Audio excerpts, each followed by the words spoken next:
আজকের এই ২৫তম পর্বের মধ্য দিয়ে আমরা আমাদের প্রফিট সিরিজের ইতি টানছি।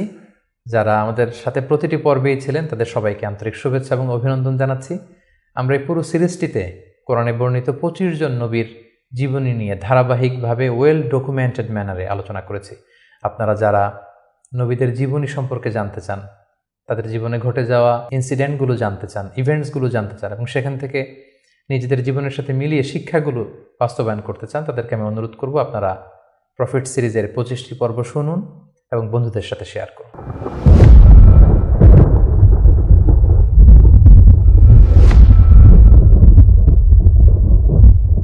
আসসালামু আলাইকুম ওয়া রাহমাতুল্লাহি ওয়া বারাকাতুহু। প্রফিট সিরিজের ২৫তম পর্বে আপনাদের সবাইকে স্বাগত। আজকের পর্বটি হচ্ছে প্রফিট সিরিজের সর্বশেষ পর্ব এবং এই পর্বে আমরা আমাদের প্রিয় নবী মুহাম্মদুর রাসূলুল্লাহ সাল্লাল্লাহু আলাইহি ওয়াসাল্লামের জীবনী নিয়ে আলোচনা করব ইনশাআল্লাহ। কিন্তু শুধুমাত্র একটি পর্বে আমাদের প্রিয় নবীজির বর্ণাঢ্য জীবনী, এই পুরো জীবনীকে কাভার করা খুবই দুঃসাধ্য একটি ব্যাপার। তারপরেও আমরা চেষ্টা করব খুব সংক্ষিপ্ত পরিসরে, খুব প্রেসাইজলি তার জীবনের গুরুত্বপূর্ণ যে লাইফ ইভেন্টসগুলো আছে, ঘটনাগুলো আছে, সেগুলো খুব সংক্ষিপ্ত পরিসরে বর্ণনা করবার। সম্মানিত সুধী, আল্লাহ তাআলা প্রিয় নবী মুহাম্মদ রাসূলুল্লাহ সাল্লাল্লাহু আলাইহি ওয়াসাল্লামকে জাজিরাতুল আরবে পাঠিয়েছিলেন। যে শহরে তিনি প্রিয় হাবিবকে পাঠিয়েছিলেন সেই শহরটি হচ্ছে মক্কাতুল মুকাররমা এবং কুরাইশ বংশে রাসূল সাল্লাল্লাহু আলাইহি ওয়াসাল্লাম এসেছিলেন। বনু হাশিমি খানদানে তিনি এসেছিলেন এবং আরবি ভাষাভাষী জনগোষ্ঠীর মাঝে আল্লাহ তাআলা প্রিয় নবী সাল্লাল্লাহু আলাইহি ওয়াসাল্লামকে প্রেরণ করেছেন। তিনি তার ৪০ বছর বয়সে নবুয়ত লাভ করেছেন এবং সর্বশ্রেষ্ঠ আসমানি কিতাব আল কুরআন আল কারীম কিন্তু প্রিয় নবীজি মুহাম্মদুর রাসূলুল্লাহ সাল্লাল্লাহু আলাইহি ওয়াসাল্লামের উপর নাজিল হয়েছে এবং দীর্ঘ ২৩ বছর ধরে মানবজাতির বিভিন্ন সমস্যার সমাধান দেওয়ার জন্য কোরআন আল্লাহ তাআলা নাজিল করেছিলেন। রাসূল সাল্লাল্লাহু আলাইহি ওয়াসাল্লাম পৃথিবীতে ৬৩ বছর হায়াত পেয়েছেন এবং ৬৩ বছর শেষে তিনি মদিনাতুল মুনাওয়ারাতে ইন্তেকাল করেন এবং সেখানেই তার নিজ হাতে প্রতিষ্ঠিত মসজিদে নববীর পাশে আজও তিনি শুয়ে আছেন। আমরা এই প্রফিট সিরিজে সৈয়দনা আদম আলাইহিস সালাম থেকে শুরু করে রাসূল সাল্লাল্লাহু আলাইহি ওয়াসাল্লাম পর্যন্ত কোরআনে বর্ণিত ২৫ জন নবীকে নিয়ে, তাদের জীবনী নিয়ে আমরা এখানে আলোচনা করছি। আর তারই ধারাবাহিকতায় রাসূল সাল্লাল্লাহু আলাইহি ওয়াসাল্লাম হচ্ছেন দ্য লাস্ট মেসেঞ্জার, সর্বশেষ নবী এবং সর্বশেষ রাসূল। আল্লাহ তাআলা সূরাতুল আহজাবে ইরশাদ করছেন, মা কানা মুহাম্মাদুন আবা আহাদিম মির রিজালিকুম ওয়ালাকিন রাসূলুল্লাহি ওয়া খাতামুন নবিয়্যিন। তিনি হচ্ছেন খাতামুন নবিয়্যিন, সর্বশেষ নবী। নবী আসার সাইয়েদনা আদম আলাইহিস সালাম থেকে শুরু করে নবীদের আগমনের যে ধারাবাহিকতা, সেটার সিল মেরে রাসূল সাল্লাল্লাহু আলাইহি ওয়াসাল্লামের মাধ্যমে সিলড আপ করা হয়েছে। এই ধারাবাহিকতাকে কাট আপ করে দেওয়া হয়েছে, তারপরে কোনো নবী আসবে না। এবং রাসূল সাল্লাল্লাহু আলাইহি ওয়াসাল্লাম নিজেও ইরশাদ করেছেন যে লা নাবিয়্যা বা'দি, আমার পরে কেউই আর নবী হিসেবে আসবে না, আমি হচ্ছে শেষ নবী, শেষ রাসূল। এবং রাসূলুল্লাহ সাল্লাল্লাহু আলাইহি ওয়াসাল্লাম তিনি বনি ইসমাঈলের নবী, বনি ইসরাইলের নয়। আমরা জানি যে পৃথিবীতে নবীদের যে ধারাবাহিকতা, নবী আসার যে সিলসিলা, এটা ইব্রাহিম আলাইহিস সালাম থেকে ২ ভাগ হয়েছে। কারণ আমরা সাইয়েদনা ইব্রাহিম আলাইহিস সালামের পর্বে বলেছিলাম যে তিনি হচ্ছেন আবুল আম্বিয়া, সকল নবীদের বাবা। ইব্রাহিম আলাইহিস সালামের ২ জন পুত্র সন্তান ছিল, আমরা জানি, ইসহাক আলাইহিস সালাম, ইসমাঈল আলাইহিস সালাম। এই ইসহাক আলাইহিস সালামের সন্তান হচ্ছে ইয়াকুব আলাইহিস সালাম এবং এই চ্যানেলেই সব নবীরা এসেছে। ইয়াকুব আলাইহিস সালামের অপর নাম হচ্ছে ইসরাইল, ফলে এই চ্যানেলে যত নবী এসেছে তারা হচ্ছে বনি ইসরাইলের নবী। কিন্তু ইব্রাহিম আলাইহিস সালামের অপর সন্তান ইসমাঈল আলাইহিস সালামের চ্যানেলে কোনো নবী আসেনি। তো সব নবী যেহেতু ইসমাঈল আলাইহিস সালামের চ্যানেলে না এসে ইসহাক আলাইহিস সালামের চ্যানেলে এসেছে, সবাই ভেবেছিল শেষ নবী হয়তো এই চ্যানেলেই আসবে। কিন্তু আল্লাহ তাআলা তাদের ধারণাকে নস্যাৎ করে দিয়ে সাইয়েদনা মুহাম্মদুর রাসূলুল্লাহ সাল্লাল্লাহু আলাইহি ওয়াসাল্লামকে ইসমাঈল আলাইহিস সালামের চ্যানেলে প্রেরণ করেছেন। তাই তিনি বনি ইসমাঈল, তিনি বনি ইসরাইল নন। এবং রাসূল সাল্লাল্লাহু আলাইহি ওয়াসাল্লাম তিনি হচ্ছেন বিশ্ব নবী, গ্লোবাল প্রফেট অথবা দ্য প্রফেট অব ইউনিভার্স। গোটা বিশ্বের জন্য তিনি নবী হয়ে পৃথিবীতে এসেছেন। আল্লাহ তাআলা বলছেন, ওয়ামা আরসালনাকা ইল্লা কাফাতান লিন-নাসি বাশীরাও ওয়া নাযীরা। অর্থাৎ হে নবী, আমি আপনাকে গোটা বিশ্ববাসীর জন্য, পুরো মানব মণ্ডলীর জন্য আপনাকে আমি সুসংবাদ দানকারী এবং ভীতি প্রদর্শনকারী হিসেবে প্রেরণ করেছে। এবং সহিহ বুখারীর বর্ণনায় আল্লাহর হাবিব সাল্লাল্লাহু আলাইহি ওয়াসাল্লাম ফরমান যে আমাকে আল্লাহ তাআলা এমন 5টি নেয়ামত দিয়েছেন যেটা অন্য কোনো নবীকে দেননি। এর মধ্যে একটা হচ্ছে, অন্যান্য সকল নবীকে আল্লাহ তাআলা বিশেষ জনপদের জন্য, বিশেষ জাতিগোষ্ঠীর জন্য নবী করে প্রেরণ করেছেন, কিন্তু আমাকে আল্লাহ তাআলা গোটা মানব মণ্ডলের জন্য প্রেরণ করেছেন। রাসূল সাল্লাল্লাহু আলাইহি ওয়াসাল্লাম বলেন, ওয়া কানা নাবিয়্যু ইউবআসু ইলা কওমিহি খাসসা, নবীদেরকে তাদের নির্দিষ্ট কওমে, জাতির কাছে নবী হিসেবে পাঠানো হয়েছে।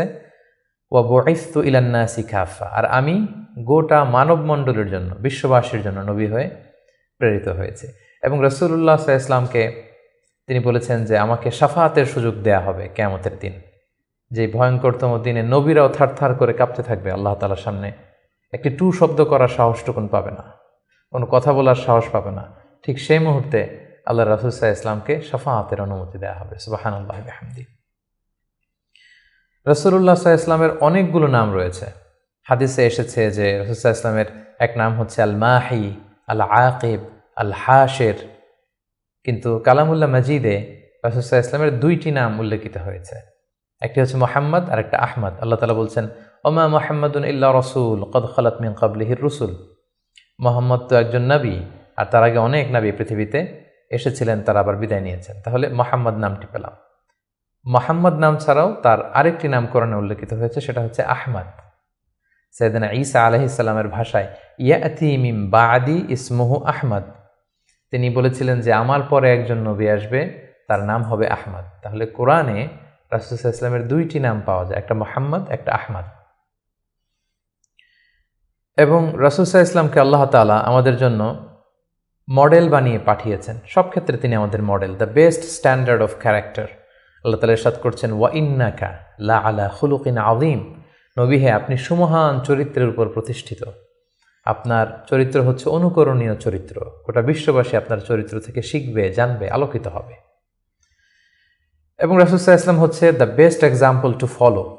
এই পৃথিবীতে যার ফলোয়ার হওয়া যায়, যাকে অনুসরণ করা যায়, যাকে অনুকরণ করা যায়, তার মধ্যে শ্রেষ্ঠতম হচ্ছে আমাদের পেয়ারা হাবিব মুহাম্মদ রাসূলুল্লাহ সাল্লাল্লাহু আলাইহি ওয়াসাল্লাম। আল্লাহ তাআলা ইরশাদ করছেন, লাকাদ কানা লাকুম ফি রাসূলিল্লাহি উসওয়াতুন হাসানা, অর্থাৎ তোমাদের রাসূলের মধ্যেই রয়েছে তোমাদের জন্য সর্বোত্তম আদর্শ।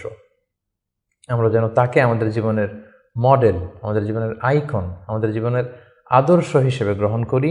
এজন্য আল্লাহ তাআলা রাসূল সাল্লাল্লাহু আলাইহি ওয়াসাল্লামকে আমাদের জন্য উসওয়াতুন হাসানা, অনুকরণীয় উত্তম আদর্শ হিসেবে তিনি রাসূল সাল্লাল্লাহু আলাইহি ওয়াসাল্লামকে আমাদের কাছে প্রেরণ করেছেন।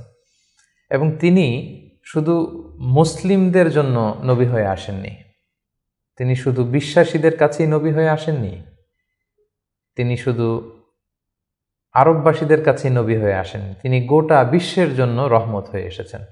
Mercy for the entire universe. Allah তাআলা ইরশাদ করছেন, ওয়ামা আরসালনাকা ইল্লা রাহমাতাল লিল আলামিন, I have sent you as a mercy for the entire universe. নবী হে আমি আপনাকে গোটা বিশ্ববাসীর জন্য রহমত করে প্রেরণ করেছি, রহমত স্বরূপ প্রেরণ করেছি। তিনি রাহমাতাল লিল আলামিন, তিনি গোটা বিশ্বের অ্যাসেট, গোটা বিশ্ব তার কাছ থেকে ভদ্রতা, সভ্যতা, ওহির জ্ঞান সব কিছু শিখবে। শুধু আমরাই রাসূল সাল্লাল্লাহু আলাইহি ওয়াসাল্লামের সুন্নাহ বা ট্র্যাডিশন থেকে আলোকিত হবে এমনটা নয়, তিনি সবার জন্য শিক্ষণীয়, অনুকরণীয়, অনুসরণীয়, তিনি গোটা বিশ্ববাসীর জন্য রহমত। প্রিয় সুধী, যেহেতু তিনি আমাদের জন্য আদর্শ, সেহেতু রাসূল সাল্লাল্লাহু আলাইহি ওয়াসাল্লাম আমাদের জন্য যা নিয়ে এসেছেন সেটাকে যেন আমরা আঁকড়ে ধরি। এটা আল্লাহ তাআলার ভার্ডিক্ট, অর্ডার। আল্লাহ তাআলা ইরশাদ করছেন, ওয়ামা আতাকুমুর রাসূলু ফাখুযুহু ওয়ামা নাহাকুম আনহু ফান্তাহু। রাসূল সাল্লাল্লাহু আলাইহি ওয়াসাল্লাম তোমাদের জন্য যা নিয়ে এসেছেন সেটাকে ধরো, সেটাকে গ্রহণ করো, সেটাকে মানো। আর যেটা থেকে রাসূল সাল্লাল্লাহু আলাইহি ওয়াসাল্লাম তোমাদেরকে বারণ করেছেন সেটা থেকে তোমরা দূরে থাকো। এবং আমরা যদি আল্লাহ তাআলার ভালোবাসা পেতে চাই, সেক্ষেত্রে আল্লাহ তাআলা শর্ত জুড়ে দিয়েছেন যে আমার ভালোবাসা যদি পেতে চাও আমার নবীর অনুসরণ করো। আল্লাহ তাআলা বলছেন, কুল ইন কুনতুম তুহিব্বুনাল্লাহা ফাত্তাবিউনি ইউহিব্বুকুমুল্লাহ। আল্লাহ বলছেন, নবী হে আপনি জানিয়ে দিন যে তোমরা যদি আমি আল্লাহর ভালোবাসা পেতে চাও, তাহলে হে নবী আপনি বলুন যে ফাত্তাবিউনি, আমি নবীর অনুসরণ করো, তাহলে ইউহিব্বুকুমুল্লাহ, আল্লাহ তাআলা তোমাদেরকে ভালোবাসবেন। তো রাসূল সাল্লাল্লাহু আলাইহি ওয়াসাল্লামের ফলোয়ার হিসেবে, রাসূলুল্লাহ সাল্লাল্লাহু আলাইহি ওয়াসাল্লামের উম্মত হিসেবে আমাদের দায়িত্ব হচ্ছে রাসূল সাল্লাল্লাহু আলাইহি ওয়াসাল্লাম আমাদের জন্য যে শিক্ষা নিয়ে এসেছেন, যে হেদায়েত নিয়ে এসেছেন, যে আলোকবর্তিকা নিয়ে এসেছেন, কোরআন নিয়ে এসেছেন, এটা শিক্ষা যেন আমরা আমাদের ব্যক্তি জীবনে, সমাজ জীবনে, রাষ্ট্রীয় জীবনে যেন আমরা বাস্তবায়ন করি, এটা যেন আমরা আমাদের জীবনে ইমপ্লিমেন্ট করি। আমরা প্রফেট সিরিজের বিভিন্ন পর্বে বিভিন্ন নবীদের জীবন নিয়ে যখন আমরা আলোকপাত করেছিলাম, আমরা বলেছিলাম যে as a proof of their prophethood Allah সুবহানাহু ওয়া তাআলা প্রোভাইডস দেম মুআজিজা। তারা যে নবী, তার প্রমাণ হিসেবে আল্লাহ তাআলা নবীদেরকে মুআজিজা দিয়ে থাকেন। রাসূল সাল্লাল্লাহু আলাইহি ওয়াসাল্লামের জীবনীতেও আমরা দেখব যে অসংখ্য মুআজিজা ছিল। আমরা একটির কথা যদি উল্লেখ করি যে মক্কার কুরাইশরা যখন রাসূল সাল্লাল্লাহু আলাইহি ওয়াসাল্লামকে নবী হিসেবে মানতে যাচ্ছিল না, রাসূল সাল্লাল্লাহু আলাইহি ওয়াসাল্লাম বললেন যে চাঁদকে যদি দ্বিখণ্ডিত করতে পারি তোমরা কি মেনে নিবে যে আমি আল্লাহর রাসূল? তারা বলল যে মেনে নিব। রাসূল সাল্লাল্লাহু আলাইহি ওয়াসাল্লাম আঙ্গুল উঁচু করলেন, চাঁদের দিকে ইঙ্গিত করলেন, চাঁদ দ্বিখণ্ডিত হয়ে দুই ভাগ হয়ে গেল। সুবহানাল্লাহ। আল্লাহ তাআলা সূরাতুল কমারে ইরশাদ করছেন, ইকতারাবাতিস সাআতু ওয়ানশাক্কাল কমর ওয়া ইন ইয়ারা আয়াতান ইউরিদু ওয়া ইয়াকুলু সিহরুম মুস্তামির। রাসূল সাল্লাল্লাহু আলাইহি ওয়াসাল্লাম চাঁদ দ্বিখণ্ডিত করে ফেললেন, কিন্তু এই চমৎকার এই মুআজিজা দেখার পরেও তারা কিন্তু ঈমান আনলো না। তারা বলল, তুমি জাদু করেছো, চাঁদের মধ্যে ভেলকিবাজি করেছো, এমন বড় জাদুকর তুমি চাঁদের উপরও জাদুর প্রভাব খাটিয়েছো। তো এভাবে রাসূল ইসলাম যখনই কোরআনের আয়াত বলতেন, কোনো মুআজিজা দেখাতেন, তারা হয়তো রাসূল ইসলামকে জাদুকর বলতো, কখনো বলতো তুমি পাগল, কখনো বলতো তুমি কবি, কখনো বলতো তুমি গণক। নাউযুবিল্লাহি মিন যালিক। এভাবে রাসূল ইসলাম অনেকগুলো মুআজিজা তার জীবনে আমরা দেখতে পাই, যেগুলো তার মধ্যে থেকে অন্যতম মুআজিজা হচ্ছে তিনি চাঁদকে দ্বিখণ্ডিত করেছিলেন। এবং রাসূল ইসলাম জন্মের আগেই যেগুলোকে মুবাশশিরাত বা ইরহাসাত বলে, নবী হওয়ার আগে এমন কিছু অলৌকিক ঘটনা, এরকম অনেক ঘটনা কিন্তু ঘটেছে। যেমন রাসূল ইসলামের প্রিয় মাতা আমেনা যখন গর্ভবতী ছিলেন, তখন তিনি দেখেছেন যে তার পেট থেকে একটা আলো বের হয়ে এটা শাম দেশের বড় বড় প্রাসাদগুলোকে আলোকিত করছে। এটা কিন্তু রাসূল ইসলাম যে পৃথিবীতে আসবেন তার আগাম একটা বার্তা। সম্মানিত সুধী, আমরা এই পর্যায়ে রাসূলুল্লাহ সাল্লাল্লাহু আলাইহি ওয়াসাল্লামের সরাসরি জীবনের দিকে যাব, ধারাবাহিক জীবন পরিক্রমা আলোচনা করব এবং বুঝবার সুবিধার্থে আমরা রাসূল সাল্লাল্লাহু আলাইহি ওয়াসাল্লামের পুরো জীবনীকে 3টি ভাগে ভাগ করেছি। তার প্রথম ভাগে আমি রাসূল সাল্লাল্লাহু আলাইহি ওয়াসাল্লামের জন্ম থেকে শুরু করে নবুয়ত পর্যন্ত এই 40 বছরের বর্ণনা দিব। সেক্ষেত্রে বয়স অনুসারে এই বর্ণনাটি দেয়া হবে। দ্বিতীয় ভাগে আমরা মক্কায় নবুয়তির যে 13 বছর, এই 13 বছরের বর্ণনা দিব। সেক্ষেত্রে নবুয়তির সন ভিত্তিক বর্ণনা দেওয়া হবে। এবং সবশেষে আমরা মদিনায় রাসূল সাল্লাল্লাহু আলাইহি ওয়াসাল্লাম যে 10টি বছর কাটিয়েছেন, তৃতীয় পর্বে বা তৃতীয় ভাগে আমরা সেটির বর্ণনা দিব, আর সেটা হবে হিজরি সন ভিত্তিক বর্ণনা। তাহলে সম্মানিত সুধী, আর কাল বিলম্ব না করে আমরা রাসূল সাল্লাল্লাহু আলাইহি ওয়াসাল্লামের বায়োগ্রাফির একেবারে মূল পর্বে চলে যাই। আমরা বলেছি যে প্রথম পর্বে আমরা রাসূল সাল্লাল্লাহু আলাইহি ওয়াসাল্লামের প্রথম 40টি বছরের বর্ণনা দিব, জন্ম থেকে শুরু করে নবী হওয়ার আগ পর্যন্ত। আমরা শুরুতেই বলেছি যে তিনি মাক্কাতুল মুকাররমায় এসেছেন, তিনি কুরাইশ বংশে জন্মগ্রহণ করেছেন, বনু হাশেম ছিল ওনার খানদান, এবং রাসূলুল্লাহ সাল্লাল্লাহু আলাইহি ওয়াসাল্লামের পিতার নাম ছিল আব্দুল্লাহ, মায়ের নাম ছিল আমিনা, দাদার নাম ছিল আব্দুল মুত্তালিব। এবং দুঃখজনক হলেও সত্য যে রাসূলুল্লাহ সাল্লাল্লাহু আলাইহি সাল্লামের মাতা পিতার সংসার 7 দিনের বেশি ছিল না। মাত্র বিয়ের পরে তারা 7 দিনের মতো, 1 সপ্তাহের মতো সংসার করেছিলেন। সেই সাংসারিক জীবনেই রাসূল সাল্লাল্লাহু আলাইহি ওয়াসাল্লাম মায়ের গর্ভে এসেছেন। এবং রাসূল সাল্লাল্লাহু আলাইহি ওয়াসাল্লামের পিতা আব্দুল্লাহ তিনি ব্যবসার সফরে বেরিয়ে গিয়েছিলেন, ফেরবার পথে তিনি সেখানে ইন্তেকাল করেছেন। তখন রাসূল সাল্লাল্লাহু আলাইহি ওয়াসাল্লামের বয়স হচ্ছে মায়ের পেটের ভেতরে মাত্র 2 মাস। মায়ের পেটে থাকতেই তিনি বাবাহারা হয়েছেন। এবং তিনি জন্মগ্রহণ করেছেন যে বছরে, সেটাকে ঐতিহাসিকরা বলেছেন আমুল ফিল, অর্থাৎ আব্রাহার হস্তি বাহিনী যে বছর কাবা ধ্বংস করতে এসেছিলেন, ঠিক সেই বছর রবিউল আউয়াল মাসের 12 তারিখে সোমবার তিনি ওনার মা আমিনার কুলকে উজালা করে এই পৃথিবীতে এসেছেন, শুভাগমন করেছেন। এবং রাসূল সাল্লাল্লাহু আলাইহি ওয়াসাল্লামের আগমন এটা আমাদের জন্য আনন্দের, উচ্ছ্বাসের, ভালোবাসার। তিনি সর্বশেষ নবী, সর্বশেষ রাসূল হয়ে পৃথিবীতে আগমন করেছেন। রাসূলুল্লাহ সাল্লাল্লাহু আলাইহি ওয়াসাল্লাম সোমবার দিন জন্মগ্রহণ করেছেন, এটা নিয়ে ঐতিহাসিকদের মধ্যে কোনো মতভেদ নেই। কিন্তু তিনি কি রবিউল আউয়াল মাসের 12 তারিখে জন্মগ্রহণ করেছেন নাকি 2 তারিখে না 8 তারিখে, এই দিনগুলো নিয়ে ঐতিহাসিকরা মতভেদ করেছেন। তবে মাশহুর বা সবচেয়ে প্রসিদ্ধ মতামত হচ্ছে তিনি রবিউল আউয়াল মাসের 12 তারিখে জন্মগ্রহণ করেছেন আলাইহিস সালাতু ওয়াস সালাম। এবং রাসূলুল্লাহ সাল্লাল্লাহু আলাইহি সাল্লামের এই জন্মের সালটাকে যদি আমরা খ্রিস্টাব্দ দিয়ে কনভার্ট করি তাহলে সেটা ছিল 571 খ্রিস্টাব্দ। এবং আমরা জানি যে তৎকালীন সময়ে সম্ভ্রান্ত ফ্যামিলির লোকেরা তাদের সন্তানদেরকে ব্রেস্ট ফিডিং উইমেনদের কাছে দিয়ে দিত, দুধমা। তারা এসে তাদেরকে নিয়ে যেত এবং রাসূল সাল্লাল্লাহু আলাইহি ইসলামকে হালিমাতুস সাদিয়া নামে একজন নারী, যিনি তায়েফ থেকে আরও 70 কিলো দূরে বনু সাদ এলাকা থেকে এসে তারা রাসূল সাল্লাল্লাহু আলাইহি ইসলামকে রাসূল সাল্লাল্লাহু আলাইহি ইসলামের দাদা আব্দুল মুত্তালিবের কাছ থেকে নিয়ে গিয়েছিল দুধ খাওয়ানোর জন্য। এবং সেটা তারা করতো এই কারণে যে যেহেতু মক্কা শহর, এখানে অনেক ব্যবসায়ীরা আসে, অনেক লোক আসে, এখানে আরবি ভাষার অনেক আঞ্চলিকতার একটা মিক্স আপ হয়ে গিয়েছিল। তাই বেদুইন এলাকাতে, একেবারে মরুদ্যান মরুভূমি আছে এরকম এলাকাতে যেই ট্রাইবস বা কবিলাগুলো আছে, সেখানে যদি ছেলেমেয়েরা বড় হয়, তাদের যেমনি স্বাস্থ্য ভালো থাকে, তাদের ভাষাটা যেমনি পিওর হয়, আরবি মুবিন, সুস্পষ্ট আরবি ভাষায় তারা কথা বলতে পারে। সো সম্ভ্রান্ত এবং ট্রেডিশনাল ফ্যামিলির লোকজন এটাই করত। তার ধারাবাহিকতায় রাসূল সাল্লাল্লাহু আলাইহি ইসলামকে বনু সাদ গোত্র থেকে এসে হালিমাতুস সাদিয়া বনু সাদ গোষ্ঠীর কাছে নিয়ে গেল যে তাকে লালন পালন করবে, কয়েক বছর দুধ খাওয়াবে। এটা ঘটেছিল তার জন্মের পরপরই। এবং রাসূল সাল্লাল্লাহু আলাইহি ইসলামের বয়স যখন 2, তখন অল্প কিছু দিনের জন্য হালিমাতুস সাদিয়া সেই বনু সাদ থেকে আবার মক্কায় নিয়ে এসেছিল, যাতে রাসূল সাল্লাল্লাহু আলাইহি ইসলামের মা আমিনা কিছুদিনের জন্য ছেলের সঙ্গ পান। কিছুদিন যখন আমিনা সঙ্গ পেল, তারপর আবার তাকে বনু সাদে নিয়ে যাওয়া হলো এবং রাসূলুল্লাহ সাল্লাল্লাহু আলাইহি ইসলাম হালিমাতুস সাদিয়ার দুগ্ধপান করতে লাগলেন। হালিমাতুস সাদিয়ার সন্তানদের সাথে মরুদ্যান মরুভূমির সেই বেদুইন পরিবেশে বেড়ে উঠতে লাগলেন। সেখানকার যে পিওর ল্যাঙ্গুয়েজ আছে, আরবি ভাষা শিখতে লাগলেন। এবং রাসূল সাল্লাল্লাহু আলাইহি ইসলামের বয়স যখন 4, তখন তার প্রথম শাক্কে সাদার হয়েছে, যেটাকে সিনা চাক বলে, ওপেন হার্ট সার্জারি। রাসূল সাল্লাল্লাহু আলাইহি ইসলামের জীবনে মোট 3 বার এটা ঘটেছিল। বয়স যখন 4 তখন একবার, ওহী নাজিলের সময় একবার, মেরাজ যখন তিনি গিয়েছিলেন তখন একবার। রাসূল সাল্লাল্লাহু আলাইহি ইসলাম মরুভূমিতে বনু সাদ গোষ্ঠীর ছোট ছেলেদের সাথে খেলাধুলা করছিলেন। হঠাৎ জিবরাইল আলাইহিস সালাম এসে রাসূল সাল্লাল্লাহু আলাইহি ইসলামকে এক পাশে নিয়ে গলা থেকে শুরু করে নাভি পর্যন্ত ছিঁড়ে রাসূল সাল্লাল্লাহু আলাইহি ইসলামের হৃদয়টাকে বের করে জামজামের পানি দিয়ে ধৌত করে আবার ভেতরে ঢুকিয়ে দিলেন। এই জায়গাটাকে আবার মিলিয়ে ফেললেন, যেটা আধুনিক সময়ে আমরা এটাকে ওপেন হার্ট সার্জারি বলি। এই দৃশ্য হালিমাতুস সাদিয়ার ছেলেমেয়েরা দেখে ভয়ে দৌড়াতে লাগলো। মায়ের কাছে যেয়ে বলল, আমাদের কোরাইশি ভাই বোধহয় মারা গিয়েছে। হালিমাতুস সাদিয়া বিচলিত হয়ে আসলেন, দেখলেন যে না, মারা যায়নি। মুহাম্মদ, শিশু মুহাম্মদ, তিনি বিচলিত অবস্থায় আছেন।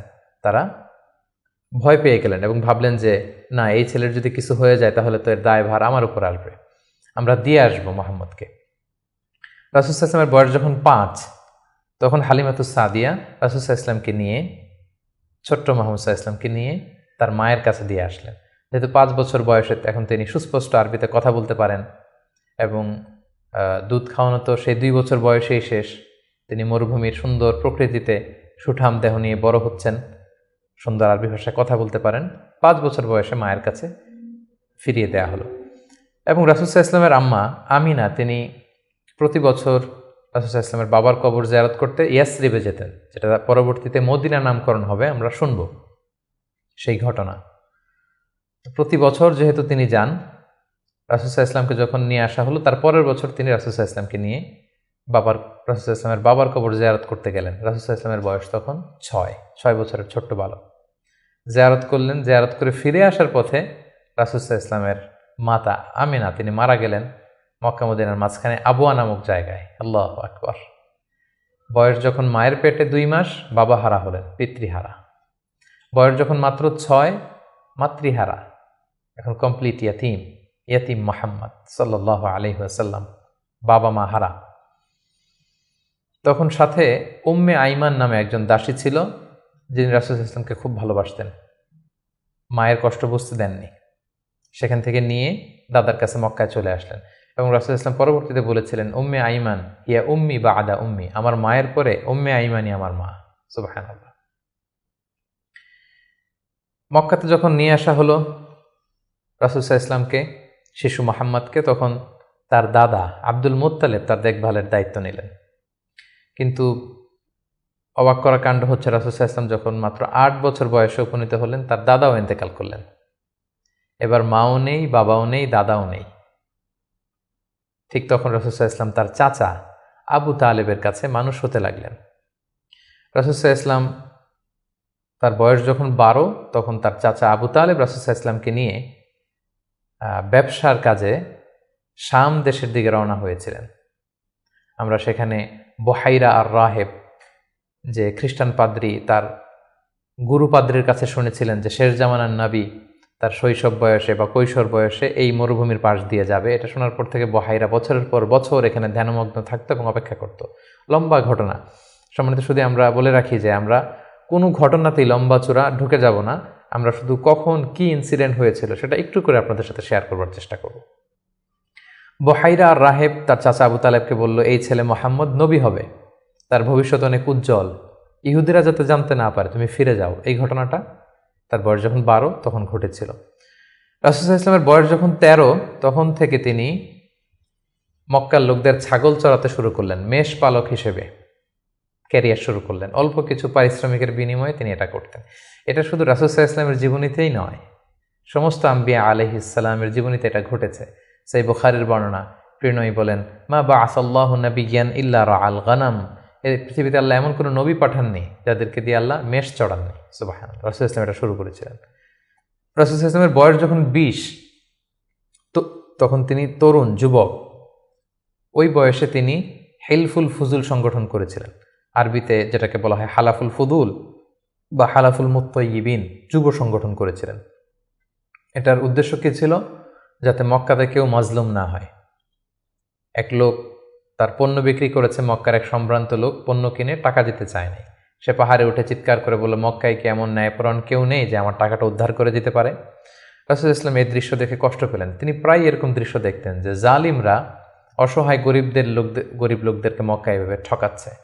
তিনি তার চাচা জুবাইর ইবনে আব্দুল মুত্তালিব সহ ওনাদের সমবয়স্ক ইয়াংদেরকে নিয়ে একটা সোসাইটি করলেন। এই সোসাইটির নাম তারা দিলেন হালাফুল ফুদুল, যেটা বাংলায় আমরা হিলফুল ফুজুল বলি। এবং তারা এই সংগঠনের নাম দিয়েছিলেন হালাফুল মুত্তাইয়িবিন। বেসিকলি তারা, আরব দেশের ট্রেডিশন ছিল, তারা যখন সংঘবদ্ধ হতো তারা এক গামলা রঙের ভেতরে হাত ঢুকিয়ে দিয়ে তারা পাথরের মধ্যে হাতের ছাপ দিত। সবাই এইভাবে হাতের ছাপ দিয়ে তারা প্রমাণ দিত যে আমরা ঐক্যবদ্ধ, সংঘবদ্ধ আছি। তো এভাবে রাসূল সাল্লাল্লাহু আলাইহি ওয়াসাল্লাম যখন এই যুব সংগঠন করলেন, তখন আর জালিমরা সাহস পেল না গরিবদেরকে ঠকাতে, এবং তারা গরিবদের হক এভাবে উদ্ধার করে দিত। সুবহানাল্লাহি ওয়া বিহামদিহি। রাসূল সাল্লাল্লাহু আলাইহি ওয়াসাল্লামের বয়স যখন 25, তখন তিনি দ্বিতীয়বারের জন্য মক্কার বাইরে গেলেন। শাম দেশে তিনি ব্যবসায়িক কাজে গেলেন, এবং সেটা ছিল মূলত খাদিজাতুল কুবরা রাদিয়াল্লাহু তাআলা আনহা, যিনি মক্কার একজন সম্ভ্রান্ত নারী ছিলেন। তিনি সম্পদ বা অর্থ ইনভেস্ট করেছিলেন, এবং রাসূল সাল্লাল্লাহু আলাইহি ওয়াসাল্লাম তার হয়ে তার প্রোডাক্টগুলো নিয়ে বিক্রির জন্য গিয়েছিলেন। এবং তিনি সফর শেষে অঢেল সম্পদ, অঢেল অর্থ করি তিনি প্রফিট করে দিয়েছিলেন অন বিহাফ অফ খাদিজা রাদিয়াল্লাহু তাআলা আনহা। এবং খাদিজা রাদিয়াল্লাহু তাআলা আনহা এটা দেখে খুব খুশি হয়েছিলেন, এবং রাসূল সাল্লাল্লাহু আলাইহি ওয়াসাল্লামের যে পোর্শন সেটাও রাসূল সাল্লাল্লাহু আলাইহি ওয়াসাল্লাম পেয়েছিল। এই সফরে, এই ব্যবসায়িক সফরে খাদিজা রাদিয়াল্লাহু তাআলা আনহার একজন দাসী ছিল, নাম মাইসারা। তিনি ছিলেন সফর সঙ্গে, কাফেলার মধ্যে তিনিও ছিলেন। সফর শেষে যখন রাসূল সাল্লাল্লাহু আলাইহি ওয়াসাল্লাম অনেক লাভ করে, প্রফিট করে ফিরলেন, তখন খাদিজা রাদিয়াল্লাহু তাআলা আনহা খুব খুশি হলেন। এবং মাইসারা তখন খাদিজাকে জানান দিল যে, খাদিজা, এই মানুষ মুহাম্মদ কোনো সাধারণ মানুষ নন। খাদিজা বললেন, তাই নাকি? কি দেখেছ তুমি এই থ্রু আউট দ্য জার্নি, এই পুরো সফরে তুমি কি খেয়াল করেছো? তিনি বললেন যে মুহাম্মাদের চলন বলন কথা এটা আলাদা, অন্য সবার চেয়ে, কাফেলার প্রত্যেকটা পুরুষের চেয়ে আলাদা। তিনি অন্যরকম, তিনি সাধারণ কোনো মানুষ নন, অসাধারণ একজন মানুষ। তার কথা বার্তা, তার চলা ফেরা, তার আচরণ, তার ডিলিংস, তার বুদ্ধিমত্তা অসাধারণ। মাইসারা যখন এই কথা বলল, তখন খাদিজাতুল কুবরা তিনি রাসূল সাল্লাল্লাহু আলাইহি ওয়াসাল্লামের প্রতি আকৃষ্ট হলেন। তার একজন কাছের বান্ধবীর কাছে শেয়ার করলেন।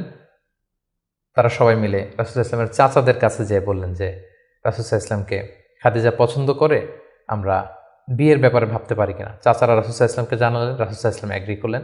এই 25 বছর বয়সে রাসূল সাল্লাল্লাহু আলাইহি ওয়াসাল্লাম তার প্রথম বিয়েটি সম্পন্ন করলেন, আলহামদুলিল্লাহ। এবং রাসূল সাল্লাল্লাহু আলাইহি ওয়াসাল্লাম 20টি উট দিয়েছিলেন as a dowry, as a মাহার। বিয়ের মাহার হিসেবে খাদিজা রাদিয়াল্লাহু তাআলা আনহাকে 20টা উট দিয়েছিলেন। রাসূল সাল্লাল্লাহু আলাইহি ওয়াসাল্লামের বয়স যখন 30, খাদিজা রাদিয়াল্লাহু তাআলা আনহা রাসূল সাল্লাল্লাহু আলাইহি ওয়াসাল্লামের ঘরকে উজালা করে তার প্রথম সন্তান, কন্যা সন্তান জন্মগ্রহণ করলো, জাইনাব। রাসূল সাল্লাল্লাহু আলাইহি ওয়াসাল্লামের বয়স যখন 33, দ্বিতীয় কন্যা সন্তান রুকাইয়া জন্মগ্রহণ করলো। রাসূল সাল্লাল্লাহু আলাইহি ওয়াসাল্লামের বয়স যখন 34, তৃতীয় কন্যা সন্তান উম্মে কুলসুম আসলো। রাসূল সাল্লাল্লাহু আলাইহি ওয়াসাল্লামের বয়স যখন 35, ফাতেমা রাদিয়াল্লাহু তাআলা আনহা তিনি জন্মগ্রহণ করলেন। এবং তখন কাবা ঘরের একটা রিনোভেশন হলো। আগুন লেগে বন্যার পানিতে কয়েকবার কাবা ধ্বংস হয়ে গিয়েছিল। ঠিক সেই সময়তে রাসূল সাল্লাল্লাহু আলাইহি ওয়াসাল্লামের বয়স যখন 35, কাবাকে আবার রিবিল্ড অফ কাবা বা রিনোভেশন অফ কাবা করা হয়েছিল। ইব্রাহিম আলাইহিস সালামের যে ভিত্তির উপর কাবা তৈরি করেছিলেন, সেই ভিত্তি ঠিক রেখে পাথর এনে কাবা নির্মাণ করা হয়েছিল। এবং হাজরা আসওয়াদ নিয়ে একটা দ্বন্দ্ব লেগেছিল, কে রাখবে এই জান্নাতি পাথর। 4টা গ্রুপ হয়ে গিয়েছিল। পরবর্তীতে রাসূল সাল্লাল্লাহু আলাইহি ওয়াসাল্লাম এটার সমাধান দিয়েছিলেন। রাসূলুল্লাহ সাল্লাল্লাহু আলাইহি ওয়াসাল্লামের বয়স যখন 37 বছর, তখন থেকে তিনি একাকী নির্জনে ইবাদত করতেন, ধ্যানমগ্ন থাকতেন। হুব্বিবা ইলাইহিল খালা, নিঃসঙ্গত তার কাছে প্রিয় করে দেয়া হলো। সম্মানিত সুধী, জাহিলি যুগে রাসূল সাল্লাল্লাহু আলাইহি ওয়াসাল্লামের ধর্মবিশ্বাস কী ছিল সেটা নিয়ে যদি আমরা বলি, তাহলে আমরা বলবো যে তিনি কখনো শিরকের সাথে জড়িত হননি, তিনি কখনো কোনো মূর্তিকে টাচ করেননি, তিনি আল্লাহ ছাড়া কারো কাছে কোনো কিছু কামনা করেননি। এবং তিনি হানিফ সম্প্রদায়ের অন্তর্ভুক্ত ছিলেন, অর্থাৎ ইব্রাহিম আলাইহিস সালামের স্বচ্ছ হানিফ ধর্মবিশ্বাসের যতটুকু মক্কাতে তখন অবশিষ্ট ছিল, রাসূল সাল্লাল্লাহু আলাইহি ওয়াসাল্লাম সেগুলোর প্রতি আকৃষ্ট ছিলেন, তিনি সেগুলো পালন করতেন। কিন্তু এই জাহিলি সমাজের মধ্য থেকে মানুষগুলোকে এক আল্লাহর দিকে কিভাবে নেবেন, সঠিক রাস্তা কোনটা, একটা স্ট্রাকচার্ড রিলিজিয়ান, স্ট্রাকচার্ড শরিয়া ওনার কাছে ছিল না। ফলে সেটা তিনি কামনা করছিলেন, খুঁজছিলেন, মহাসত্যকে তিনি খুঁজে বেড়াচ্ছিলেন। এজন্য ওনার বয়স যখন 37 ইয়ার্স ওল্ড, তখন হুব্বিবা ইলাইহিল খালা, নিঃসঙ্গতা, একাকী ধ্যান করা, এই মহাবিশ্ব নিয়ে গবেষণা করা, এই মহাবিশ্বের স্রষ্টাকে কিভাবে আরও তার সান্নিধ্য পাওয়া যায় সেটা নিয়ে তিনি চিন্তা গবেষণা করছিলেন। এবং ঠিক সেই মুহূর্তে তিনি হেরা গুহাতে যেতেন। এবং এটা চলেছিল তার বয়স যখন 37 থেকে শুরু করে 39 বছর 6 মাস পর্যন্ত এই ধ্যান তিনি করতেন। খাবার নিয়ে হেরা গুহাতে যেতেন, সেখানে ধ্যানমগ্ন তিনি থাকতেন এবং তিনি স্রষ্টার সান্নিধ্য পাওয়ার চেষ্টা করতেন। সত্য, মহাসত্যকে তিনি অর্জনের জন্য চেষ্টা করতেন। রাসূলুল্লাহ সাল্লাল্লাহু আলাইহি ওয়াসাল্লামের বয়স যখন 39 বছর 6 মাস, তখন থেকে, অর্থাৎ 40 বছর হতে আর মাত্র 6 মাস বাকি, তখন থেকে তিনি গুড ড্রিমস আর রুইয়া সাদেকা, বেশি বেশি সত্য স্বপ্ন দেখতে শুরু করলেন। প্রতিদিনই স্বপ্ন দেখতেন এবং রাতে যাই স্বপ্ন দেখতেন সকালবেলা সেটা বাস্তবায়িত হতো। ফলে তিনি স্বপ্নে রাতে যা দেখতেন সকালবেলা বাস্তবে সেটা সমাজে তিনি দেখতে পেতেন। এভাবে একাকী তিনি খাবার নিয়ে, পাথেয় নিয়ে সেই 632 মিটার উঁচু মাক্কাতুল মুকাররমায় গারে হেরাতে, হেরা পাহাড়ে তিনি চলে যেতেন, ধ্যানমগ্ন থাকতেন এবং মহাসত্যের সন্ধান করতেন। ঠিক তার বয়স যখন 40 বছরে উপনীত হলো, তিনি মহাসত্যের সন্ধান পেলেন। সুবহানাল্লাহি বিহামদি। সেদিন জিবরাইল আলাইহিস সালাম রেশমি কাপড়ে সূরাতুল আলাকের প্রথম 5 আয়াত নিয়ে এসে বললেন, পড়ুন। তিনি বললেন, আমি তো পড়তে জানি না। কয়েকবার বলার পরে পড়তে জানেন না তিনি বললেন। তিনি রাসূল সাল্লাল্লাহু আলাইহি ওয়াসাল্লামকে 3 বার জড়িয়ে ধরলেন। এবার তিনি পড়লেন, ইকরা বিসমি রাব্বিকাল্লাযী খালাক, খালাকাল ইনসানা মিন আলাক, ইকরা ওয়া রাব্বুকাল আকরাম আল্লাযী আল্লামা বিল কলম আল্লামাল ইনসানা মা লাম ইয়ালাম। এই যে কোরআনের প্রথম 5 আয়াত হেরা গুহাতে নাজিল হলো, তখন রাসূল সাল্লাল্লাহু আলাইহি ওয়াসাল্লাম পড়লেন। 5টি আয়াত পড়ে তিনি হেরা গুহা থেকে কাঁপতে কাঁপতে নেমে আসলেন। নেমে এসে দেখেন জিবরাইল আলাইহিস সালামকে তার প্রকৃত রূপে দেখলেন, যে বিশাল আকৃতির, দিগন্ত বিস্তৃত তার আকৃতি। তিনি আরো ভয় পেলেন। এই 5 আয়াত নিয়ে তিনি নিচে নেমে আসলেন, কাঁপতে লাগলেন এবং আম্মাজান খাদিজা ওনার স্ত্রীর কাছে এসে বললেন, জাম্মিলুনি জাম্মিলুনি, আমার ভয় লাগছে, আমাকে কম্বল চাপা দাও। কম্বল চাপা দেয়া হলো, আয়াত নাজিল হলো, ইয়া আইয়ুহাল মুজাম্মিল কুমিল লাইলা ইল্লা কালিলা। এ কম্বলওয়ালা, দাঁড়াও, দাঁড়িয়ে তাহাজ্জুদের সালাত পড়ো। তিনি বললেন, আমাকে দাসসিরুনি দাসসিরুনি, আমাকে বস্ত্র দিয়ে চাপা দাও, আমার ভয় লাগছে, আমি মনে হয় মারা যাব। রাসূলুল্লাহ ইসলামের গায়ে জ্বর এসে গেল, কাঁপুনি এসে গেল। কারণ কোরআনটা হচ্ছে ইন্না সানুলকি আলাইকা কওলান সাকিলা, এটা খুব ভারী, পাওয়ারফুল একটা স্ট্রং মেসেজ। এটা রিসিভ করা এত সহজ কোনো বিষয় নয়। যখন তিনি বললেন কাপড় দিয়ে আমাকে আচ্ছাদন করো, আয়াত নাজিল হলো, ইয়া আইয়ুহাল মুদ্দাসসির কুম ফাআনজির, হে কাপড়ওয়ালা দাঁড়াও, দাঁড়াও, বসে থাকার সময় নেই, ফা আনদির, মানুষকে সতর্ক করো। এই যে রাসূল সাল্লাল্লাহু আলাইহি ওয়াসাল্লাম দাঁড়ালেন আর বিশ্রামের সময়টুকু পেলেন না, কোরআন নাজিল হতে লাগলো। রাসূল সাল্লাল্লাহু আলাইহি ওয়াসাল্লাম ভয় পেতে লাগলেন শুরুর দিকে। আম্মাজান খাদিজা আশ্বস্ত করে বললেন যে আপনি ভয় পাবেন না, আপনার মধ্যে অনেক ভালো গুণাবলী আছে, আল্লাহ আপনাকে কখনোই অপদস্থ করবেন না। তিনি তার কাজিনের কাছে, ওরাকা ইবনে নাওফলের কাছে নিয়ে গেলেন। তিনিও আশ্বস্ত করলেন যে যাকে তুমি দেখেছো বিশাল আকৃতিতে, যে তোমার কাছে সূরা আলাকের 5 আয়াত নিয়ে এসেছে, তিনি হচ্ছেন নামুস, সে জিবরিল। তোমার আগে সব নবীদের কাছে তিনিই আসতেন আল্লাহর বাণী নিয়ে। সুবহানাল্লাহ। ভয় পেও না, তুমি চালিয়ে যাও, এবং তোমার জাতিগোষ্ঠী তোমার বিরোধিতা করবে, তোমাকে তোমার এলাকা থেকে বের করে দিবে। রাসূল ইসলাম বললেন, আমার গোষ্ঠীর আত্মীয়রা আমাকে বের করে দিবে? তিনি বললেন, হ্যাঁ, এই বাণীবাহকের কাজ যারা করে পৃথিবীতে তাদেরকে এই ভাগ্যই বরণ করতে হয়েছে। সুবহানাল্লাহ বিহামদিহি। সম্মানিত শুধু এভাবে ইকরা বিসমি রাব্বিকাল্লাযী খালাক, read in the name of your lord who has created, এই বাণী নাজিলের মধ্য দিয়ে রাসূল সাল্লাল্লাহু আলাইহি ওয়াসাল্লাম অফিশিয়ালি নবী হলেন, নবুয়ত লাভ করলেন, এবং তার বয়স ছিল তখন 40 বছর।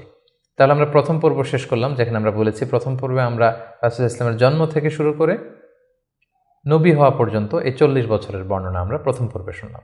এবারে আমরা দ্বিতীয় পর্বে চলে যাব। দ্বিতীয় পর্বে আমরা বর্ণনা করব নবী হওয়ার পর থেকে হিজরতের আগ পর্যন্ত মক্কায় নবুয়তের 13 বছর ওনার কেমন কেটেছে, কি কি ইনসিডেন্ট ছিল, কি কি ঘটনার মধ্যে দিয়ে, স্ট্রাগলের মধ্যে দিয়ে তিনি গিয়েছেন, সেটা আমরা এখন শুনবো ইনশাআল্লাহ। আমরা শুরুতেই বলেছিলাম যে দ্বিতীয় পর্ব আমরা আলোচনা করব নবুয়তির সন ভিত্তিক। তো নবুয়তির প্রথম বছরে রাসূল সাল্লাল্লাহু আলাইহি ওয়াসাল্লামের কাছে কোরআনের আয়াত যাই নাজিল হতো, সেটা তিনি খুব প্রাইভেটলি কাছের লোকদের কাছে প্রচার করতেন, অন্যদেরকে বলতেন না। ফলে তিনি যে নবী হয়েছেন এটা ওনার কাছের লোকজন ছাড়া কেউ জানতে পারেনি। তিনি সর্বপ্রথম খাদিজা রাদিয়াল্লাহু তাআলা আনহার কাছে বলেছেন, তিনি বিশ্বাস করে ঈমান এনেছেন। তার চাচাতো ভাই ছোট্ট আলী রাদিয়াল্লাহু তাআলা আনহুর কাছে বলেছেন, আলী রাদিয়াল্লাহু তাআলা আনহু ছোটদের মধ্যে ঈমান এনেছেন। দাসদের মধ্যে থেকে প্রথম যায়েদ ইবনে হারেসা, যিনি রাসূল সাল্লাল্লাহু আলাইহি ওয়াসাল্লামের পালক পুত্রের মর্যাদায় ছিলেন, তিনি ঈমান এনেছেন। সবচাইতে কাছের ঘনিষ্ঠ বন্ধু আবু বকর রাদিয়াল্লাহু তাআলা আনহুর কাছে বলেছেন, তিনিও ঈমান এনেছেন।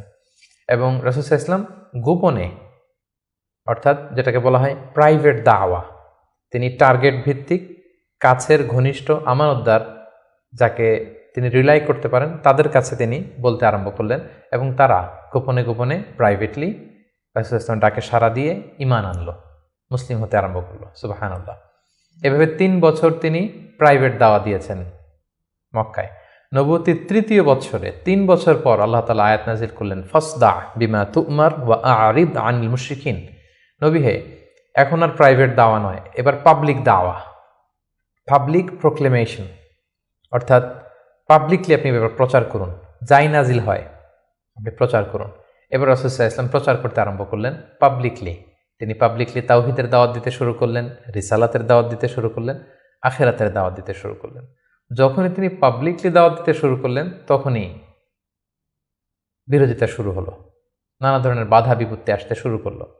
তিনি পাহাড়ের চূড়ায় যেয়ে বললেন, হে মক্কাবাসী, হে আমার গোষ্ঠীর লোকেরা, আমি যদি বলি যে এই পাহাড়ের পেছনে একদল ঘোড়সাওয়ার আক্রমণ করার জন্য বসে আছে, বিশ্বাস করবে আমার কথা? সবাই বললো, হ্যাঁ অবশ্যই করব, কারণ মা জাররাবনা মিনকা ইল্লা সিদখান, আমরা জীবনে তো মুহাম্মদ তোমার কাছ থেকে কোনোদিন মিথ্যা বলতে শুনি নাই, তুমি যা বলবে তাই বিশ্বাস করব।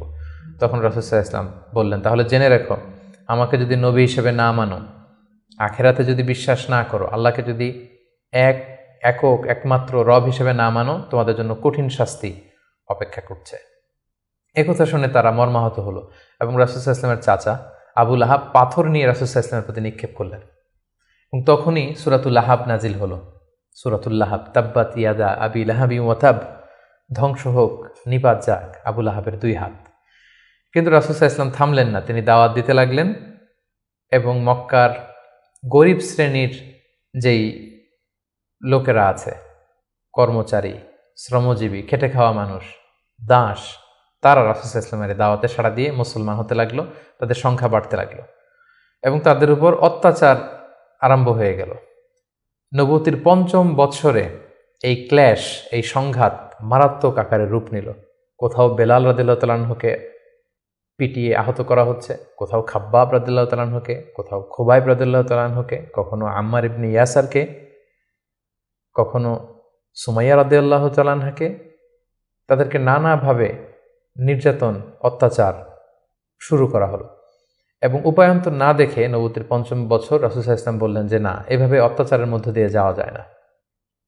আমি শুনেছি যে নাজ্জাশীর বাদশাহ, ইথিওপিয়াতে হাবাসাতে একজন বাদশাহ আছে, ইমামুন আদিল, এ জাস্ট কিং, তার কাছে কেউ নাকি অত্যাচারিত হয় না, তোমরা সেখানে হিজরত করো।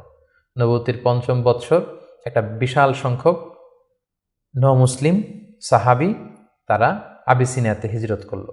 এবং এই বছরই পাপিষ্ঠ আবু জাহাল বর্ষার আঘাতে ইসলামের প্রথম নারী শাহিদা সুমাইয়া রাদিয়াল্লাহু তাআলা আনহাকে তিনি শহীদ করে দিয়েছিলেন, হত্যা করেছিলেন। এভাবে খুব কঠিন মুহূর্ত যখন যাচ্ছিল মুসলিমদের উপর, মুসলিমদের একটা অংশ আবিসিনিয়াতে হিজরত করলো, রাসূল সাল্লাল্লাহু আলাইহি ওয়াসাল্লাম অন্যান্যদেরকে নিয়ে কষ্ট সহ্য করেও মক্কাতে অবস্থান করলেন। ঠিক ওই মুহূর্তে একটা আশার বাণী নিয়ে আসলো আমির হামজা, রাসূল সাল্লাল্লাহু আলাইহি ওয়াসাল্লামের চাচার ইসলাম গ্রহণ এবং ওমরে ফারুকের ইসলাম গ্রহণ। সুবহানাল্লাহ। তারা যখন ইসলাম ধর্ম গ্রহণ করলো তখন মক্কার কুরাইশ একটা নড়ে চড়ে বসলো, কারণ তারা তখন পাবলিকলি কয়েকজন একসাথে মিলে দুইটা লাইন করে মিছিল দিতে শুরু করলো, আল্লাহু আকবার, আল্লাহু আকবার, তাকবীর দিতে দিতে তারা কাবা পর্যন্ত গেল। এবং এই দৃশ্য যখন মক্কার কাফিররা দেখলো তখন তারা বলতে আরম্ভ করলো, না, এটাকে যে কোনো মূল্যে থামাতে হবে। রাসূল সাল্লাল্লাহু আলাইহি ওয়াসাল্লামকে তারা প্রপোজ করলো, তুমি নারী চাও মুহাম্মদ, তোমাকে আরব্য সুন্দরী নারী এনে দেব, তুমি সম্পদ চাও, সম্পদ দেব, ক্ষমতা চাও, ক্ষমতা দেব, কিন্তু এই নতুন যেই দাওয়াত দিচ্ছ তুমি, এটা বন্ধ করো। রাসূল সাল্লাল্লাহু আলাইহি ওয়াসাল্লাম বললেন, তোমরা যদি আমার ডান হাতে লা ওয়াদাউ শামসা ফি ইয়ামিনি ওয়াল খামারা ফি ইয়াসারি, ডান হাতে যদি তোমরা সূর্য এনে দাও, বাঁ হাতে যদি আমাকে চাঁদ এনে দাও, তারপরেও এই দাওয়াত থেকে, আমার এই মিশন থেকে আমি এক চুল পরিমাণে পেছনে যাব না। এবার আবু জাহেল, উতবা, শাইবা, ওয়ালিদ ইবনে মুগীরা তারা সিদ্ধান্ত নিল, না, মুহাম্মদকে থামাতে হলে আমাদেরকে অন্য স্ট্র্যাটেজিতে যেতে হবে, তাদেরকে বয়কট করতে হবে। এবং তারা তখন প্রপোজ করলো যে আমরা বয়কট করব। আবু তালেবকে বলল, আবু তালেব, তোমার ভাতিজা তোমার শেল্টারে আমাদের সমাজে বিশৃঙ্খলা তৈরি করছে, নতুন ধর্মের দাওয়াত দিচ্ছে, হয় মোহাম্মদকে আমাদের হাতে তুলে দাও, তা না হলে বয়কট, তোমাদেরকে আমরা বয়কট করতে বাধ্য হব। আবু তালেব বললেন যে না, পিতাহারা মাতাহারা মোহাম্মদকে আমি ছোটবেলা থেকে লালন পালন করেছি, আমার ভাতিজার কোনো ক্ষতি আমি হতে দিব না। তারা বয়কটের ঘোষণা দিল। তারা বলল, আমরা সবাই মিলে এই বানু হাশিমকে বয়কট করলাম, তোমাদের সাথে আমাদের কোনো বিবাহ হবে না, কোনো অর্থনৈতিক চুক্তি হবে না, আমরা কোনো পণ্য বিক্রি করব না, তোমাদের থেকে কিনবো না, কথা বলবো না, তোমাদেরকে বয়কট। 3 বছর শিয়াবে আবি তালেবে রাসূল সাল্লাল্লাহু আলাইহি ওয়াসাল্লাম, রাসূল ইসলামের চাচা এবং মুসলিমরা এই বয়কটের মধ্যে ছিলেন। প্রথম বছর তারা ছাগল পালতো, যেহেতু ছাগল জবাই করে খেয়েছে। তারপরের বছর ছাগলের চামড়া, এবং অনেক সাহাবী ছাগলের চামড়া, গাছের ছাল খেয়ে বেহুশ হয়ে থাকতো, যেহেতু কোনো খাবার দাবারের ব্যবস্থা ছিল না। ঠিক নবুয়তের 7ম বৎসরে এই বয়কট শুরু হলো 10ম বৎসর পর্যন্ত। 3টি বছর তারা এই বয়কটের মধ্যে দিয়ে গিয়েছে। এবং রাসূল সাল্লাল্লাহু আলাইহি ওয়াসাল্লাম নবুয়তের 10ম বৎসরে চাচা আবু তালেবকে বললেন যে, চাচা, আল্লাহ তাআলা আমাকে জানিয়েছেন যে তারা যে বয়কটের যে ধারাগুলো লিখেছিল, যে আমাদের কাছে পণ্য বিক্রি করবে না, আমাদের সাথে বিয়ে শাদী হবে না, কথাবার্তা হবে না, এবং এই ধারাগুলো লিখে তারা একটা কাগজে এটাকে কাবা ঘরের ছাদের উপরে ঝুলিয়ে দিয়েছিল। রাসূল সাল্লাল্লাহু আলাইহি ওয়াসাল্লাম বললেন যে, চাচা, আপনি তাদের কাছে যান, যে বলুন যে আল্লাহ তাআলা আমাকে জানিয়েছে উই পোকা এসে তাদের ধারার প্রতিটি কথা উই পোকা খেয়ে ফেলেছে, সেখানে শুধু আল্লাহ এই শব্দটা অবশিষ্ট আছে। আমি যদি নবী না হই তাহলে তো এটা আমার পক্ষে বলা সম্ভব না। আবু তালেব যে বললেন, শোনো, আমার ভাতিজা মোহাম্মদ বলেছে যে তোমাদের ধারার প্রতিটি কথা উই পোকা খেয়ে ফেলেছে, যেটা তোমরা কাবা ঘরে লটকে রেখেছো গত 3 বছর, যাও যেয়ে দেখো। যদি দেখো মোহাম্মদ যা জানিয়েছে এটা মিথ্যা, তাহলে মোহাম্মদকে তোমাদের হাতে তুলে দেবো, আর যদি সত্য হয় তাহলে এই বয়কট তোমরা ভেঙে দিতে হবে। তারা যে তাই দেখলো, রাসূল সাল্লাল্লাহু আলাইহি ওয়াসাল্লাম যেমনটি বলেছেন, কোনো লেখা সেই নথিপত্রে নেই, শুধু আল্লাহ নামটি ছাড়া। এটা দেখে তাদের কারো কারোর মধ্যে ভয় আসলো যে না, এতটা আমাদের আত্মীয়, এরা একই বংশের লোক, একই সমাজের লোক, এটা করা ঠিক হবে না। নবুয়তের 10ম বৎসর এই বয়কটকে তারা উঠিয়ে নিল। কিন্তু তার চেয়েও দুঃখজনক ঘটনা আমাদের জন্য সামনে অপেক্ষা করছে। সেটা হচ্ছে নবুয়তের 10ম বৎসর রাসূল সাল্লাল্লাহু আলাইহি ওয়াসাল্লামের এই চাচা আবু তালেব ইন্তেকাল করলো, যিনি রাসূল ইসলামকে পলিটিক্যাল শেল্টার দিতেন এবং রাসূল ইসলামকে ঘরে যিনি শক্তি যোগাতেন, সাহস যোগাতেন এবং ফিনান্সিয়াল সাপোর্ট দিতেন, তার সেই প্রিয়তমা স্ত্রী খাদিজা রাদিয়াল্লাহু তাআলা আনহা নবুয়তির 10ম বৎসরে চাচার ইন্তেকালের 6 মাস পরে ইন্তেকাল করলেন। রাসূল ইসলাম তখন সাউদা বিনতে জামাআ রাদিয়াল্লাহু তাআলা আনহাকে বিয়ে করলেন। আয়েশা রাদিয়াল্লাহু তাআলা আনহার সাথে বিয়ের কন্ট্রাক্ট অর্থাৎ আকদ হলো, কিন্তু সংসার শুরু হয়নি। কিন্তু এখন তো রাসূল ইসলামকে বাঁচানোর মতো কেউ নেই, শেল্টার দেওয়ার মতো কেউ নেই। এখন তো যে কেউ রাসূল ইসলামের উপর অ্যাটাক করতে পারে। তাই রাসূল ইসলাম পাশের শহর টুইন সিটি তায়েফে চলে গেলেন। তায়েফের লোকদেরকে দাওয়াত দিলেন। নবুয়তির 10ম বছরেই তিনি তায়েফে চলে গেলেন। কিন্তু আমরা তায়েফের ঘটনা জানি। To make the long story short, সেখানে তিনি রিজেক্টেড হলেন, পাথর মারা হলো, রক্তাক্ত হয়ে তিনি ফিরে আসলেন এক খেজুর বাগানের ভেতরে। ফজরের সময় তিনি যখন তেলাওয়াত করছিলেন, একদল জিন যাচ্ছিল এবং তারা রাসূল সাল্লাল্লাহু আলাইহি ওয়াসাল্লামের কণ্ঠের তেলাওয়াত শুনে জিন জাতি ঈমান এনে ফেলল। আল্লাহ তাআলা বুঝাতে চাইলেন, নবী হে, মক্কায় নির্যাতিত হয়ে তায়েফে গিয়েছেন, তায়েফে রক্তাক্ত হয়েছেন, রিজেক্টেড হয়েছেন, তায়েফের লোকের আপনার কথা শুনেনি, কিন্তু অদৃশ্য জগতের এক জাতি, জিন জাতি, আপনার এই কথা শুনে ঈমান এনে মুসলমান হয়ে গিয়েছে। সুবহানাল্লাহ। তায়েফে যখন তিনি রিজেক্টেড হলেন, এবার তিনি কোথায় যাবেন? মক্কাতে আসলে এখানে মৃত্যু অপেক্ষা করছে। তায়েফে তিনি আশ্রয় পেলেন না। এবার তিনি মক্কার অনতি দূরে দাঁড়িয়ে একজন লোককে পাঠালেন যে যাও, যে বলো যে কেউ কি নেই আমাকে শেল্টার দিবে। আমার তো এটা আমার শেকড়, জন্মভূমি, আমার বাবা দাদা সবাই এ এলাকার, আমার স্মৃতি, শৈশব কৈশোর সব এখানে। আমি তো তোমাদের সাথে কোনো খারাপ আচরণও কখনো করিনি, কাউকে ঠকাইনি, আমাকে থাকবার জন্য কি কেউ আশ্রয় দিবে না? কেউ তখন আবু জাহেল, উতবা, সাইবার ভয়ে রাসূল সাল্লাল্লাহু আলাইহি ওয়াসাল্লামকে আমান বা সিকিউরিটি দিতে রাজি হলো না। একজন লোক ছাড়া, তিনি হচ্ছেন মুতঈম ইবনে আদি। যদিও সে মুশরিক, কিন্তু রাসূল সাল্লাল্লাহু আলাইহি ওয়াসাল্লামকে শেল্টার বা আমান দেওয়ার জন্য রাজি হলো। আল্লাহর মেহেরবানি, এই মুশরিক মুতঈম ইবনে আদির শেল্টারে রাসূল সাল্লাল্লাহু আলাইহি ওয়াসাল্লাম মক্কায় ঢুকলেন, তাওয়াফ করলেন, মক্কায় থাকতে আরম্ভ করলেন। কিন্তু মক্কার পরিবেশ পরিস্থিতি মোটেও রাসূল সাল্লাল্লাহু আলাইহি ওয়াসাল্লামের অনুকূলে নয়। রাসূল সাল্লাল্লাহু আলাইহি ওয়াসাল্লাম খুব কষ্টে দিনাতিপাত করতে লাগলেন। কিছুদিন আগে চাচা হারিয়েছেন, ঘরের স্ত্রী খাদিজা রাদিয়াল্লাহু তাআলা আনহাকে হারিয়েছেন, তায়েফে যে নির্যাতিত হয়েছেন, ডানে বায়ে সামনে পেছনে সাহস জোগানোর মতো কেউ নেই। রাসূল সাল্লাল্লাহু আলাইহি ওয়াসাল্লামের হৃদয়টা ভেঙে চুরমার খান খান। ঠিক সে মুহূর্তে নবুয়তির 11তম বৎসরে রাসূল সাল্লাল্লাহু আলাইহি ওয়াসাল্লামের হৃদয়টাকে আনন্দ দিয়ে ভরে দেবার জন্য স্পেশাল মিটিংয়ে রাসূল সাল্লাল্লাহু আলাইহি ওয়াসাল্লামকে ডেকে নিলেন আল্লাহ তাআলা তার আরশে। আল্লাহ তাআলা নাজিল করলেন, সুবহানাল্লাযী আসরা বিআবদিহি লাইলাম মিনাল মাসজিদিল হারাম ইলাল মাসজিদিল আকসা। তিনি মসজিদে হারাম থেকে এক রাত্রিবেলা রাসূল সাল্লাল্লাহু আলাইহি ওয়াসাল্লামকে জিবরাইল আলাইহিস সালামের মারফত তিনি মসজিদে আকসায় নিলেন। সেখান থেকে 7 আকাশ ভ্রমণ করিয়ে আল্লাহর আরশে নিয়ে গেলেন। সুবহানাল্লাহ। সেখানে সালাত ফরজ করা হলো। রাসূল সাল্লাল্লাহু আলাইহি ওয়াসাল্লামের সাথে একান্তে আল্লাহ তাআলা কথোপকথন করলেন। রাসূল সাল্লাল্লাহু আলাইহি ওয়াসাল্লামের মন ভালো করে দিলেন। মেরাজ থেকে তিনি ফিরে আসলেন, কিন্তু এখন যাবেন কোথায়? মক্কায় তো থাকার পরিবেশ নেই। তখন তিনি ওনার গ্লোবাল নেভিগেশন এটা বাড়ানোর জন্য ট্রাই করলেন যে ফরেন লোক আমি পাই কিনা, যে বিদেশে কোথাও যেয়ে থাকা যায় কিনা প্রবাসে। রাসূল সাল্লাল্লাহু আলাইহি ওয়াসাল্লাম তখন হজের মৌসুমটাকে বেছে নিলেন, কারণ হজে মক্কায় হাজার হাজার লোক চারদিক থেকে আসতো এবং হজের মৌসুমগুলোতে আবু জাহেল, উতবা, সাইবা, ওয়ালিদ ইবনে মুগীরা তারা মক্কায় প্রবেশের যে প্রধান ফটক বা গেটে সেখানে দাঁড়িয়ে হাজিদেরকে বলতো, খবরদার, মক্কার যেখানে মনে চায় যাও, মানাসিকুল হজ পালন করো, কিন্তু মক্কায় একজন পাগল আছে, তার নাম মুহাম্মদ, তার কাছে যেও না, সে এমন কথা বলবে তোমাকেও পাগল বানায় ফেলবে। আমরা জানি যে আল ইনসানু হারিসুন আলা মা মুনিআ, মানুষকে যেটা থেকে বারণ করা হয় মানুষের সেটার ব্যাপারে আগ্রহ থাকে বেশি। সবাই তখন মক্কায় যে খুঁজতে আরম্ভ করলো যে কে এই মুহাম্মদ। যারাই রাসূল সাল্লাল্লাহু আলাইহি ওয়াসাল্লামের কাছে আসতো, রাসূল সাল্লাল্লাহু আলাইহি ওয়াসাল্লাম তাদেরকে আল্লাহ নাজিল করা কোরআন তেলাওয়াত শোনায় দিতেন এবং রাসূল সাল্লাল্লাহু আলাইহি ওয়াসাল্লামের কণ্ঠে কোরআন তেলাওয়াত শুনে এরকম অনেক ভিনদেশি মুসলমান হয়ে গিয়েছিল। সুবহানাল্লাহ বিহামদি। কিন্তু রাসূল সাল্লাল্লাহু আলাইহি ওয়াসাল্লামের তো একটা সেটেলমেন্ট লাগবে। কোথায় যাবেন তিনি? তিনি মিনাতে এবং আকাবাতে খুঁজতে আরম্ভ করলেন। নবুয়তির 11তম বৎসরে খুঁজতে খুঁজতে হঠাৎ মিনার একটা টেন্টে, তাঁবুতে তিনি ঢুকলেন। 6 জন লোক সেখানে বসা। রাসূল সাল্লাল্লাহু আলাইহি ওয়াসাল্লাম জিজ্ঞেস করলেন, তোমরা কারা? তারা বলল, আমরা খাজরাজ গোষ্ঠীর মানুষ, ইয়াসরিব আমাদের বাড়ি। মদিনার পূর্ব নাম ছিল ইয়াসরিব। তাদের সংখ্যা ছিল মাত্র 6 জন। সুবহানাল্লাহ। আসলে পৃথিবীতে যত বড় কাজ হয়েছে, যত বিপ্লব হয়েছে, এগুলো কিন্তু হয়েছে সামান্য কয়েকজন লোক থেকে শুরু হয়েছে, পরে এটা বিপ্লবের রূপ নিয়েছে। এই যে দেখেন ইমানের বীজ আল্লাহ তাআলা কিভাবে এই 6 জন লোকের মাধ্যমে মদিনাতে পৌঁছাবে। রাসূল সাল্লাল্লাহু আলাইহি ওয়াসাল্লাম বললেন, তোমরা খাজরাজের 6 জন? কোন খাজরাজ, কোন ইয়াসরিব? ওই যে ইয়াসরিবের পাশে ইহুদিরা বাস করে, তারা বললেন হ্যাঁ। রাসূল সাল্লাল্লাহু আলাইহি ওয়াসাল্লাম বললেন, তোমাদের কি কিছু সময় হবে, আমি তোমাদের কিছু শোনাবো? তারা বললেন হ্যাঁ, শোনান। রাসূল সাল্লাল্লাহু আলাইহি ওয়াসাল্লাম কোরআনের আয়াত তেলাওয়াত করলেন। তারা যতই শুনতে লাগলো অভিভূত হতে লাগলো, মোহিত হতে লাগলো। রাসূল সাল্লাল্লাহু আলাইহি ওয়াসাল্লামের হাতে হাত রেখে শাহাদা পরে তারা মুমিন হয়ে গেল।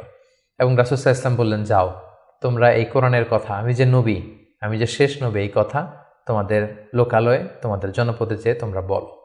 এবং তারা যে ইয়াসরিবে ফিরে যেয়ে আরও 6 জনকে নিয়ে পরের বছর আসলো, নবুতির 12তম বৎসর।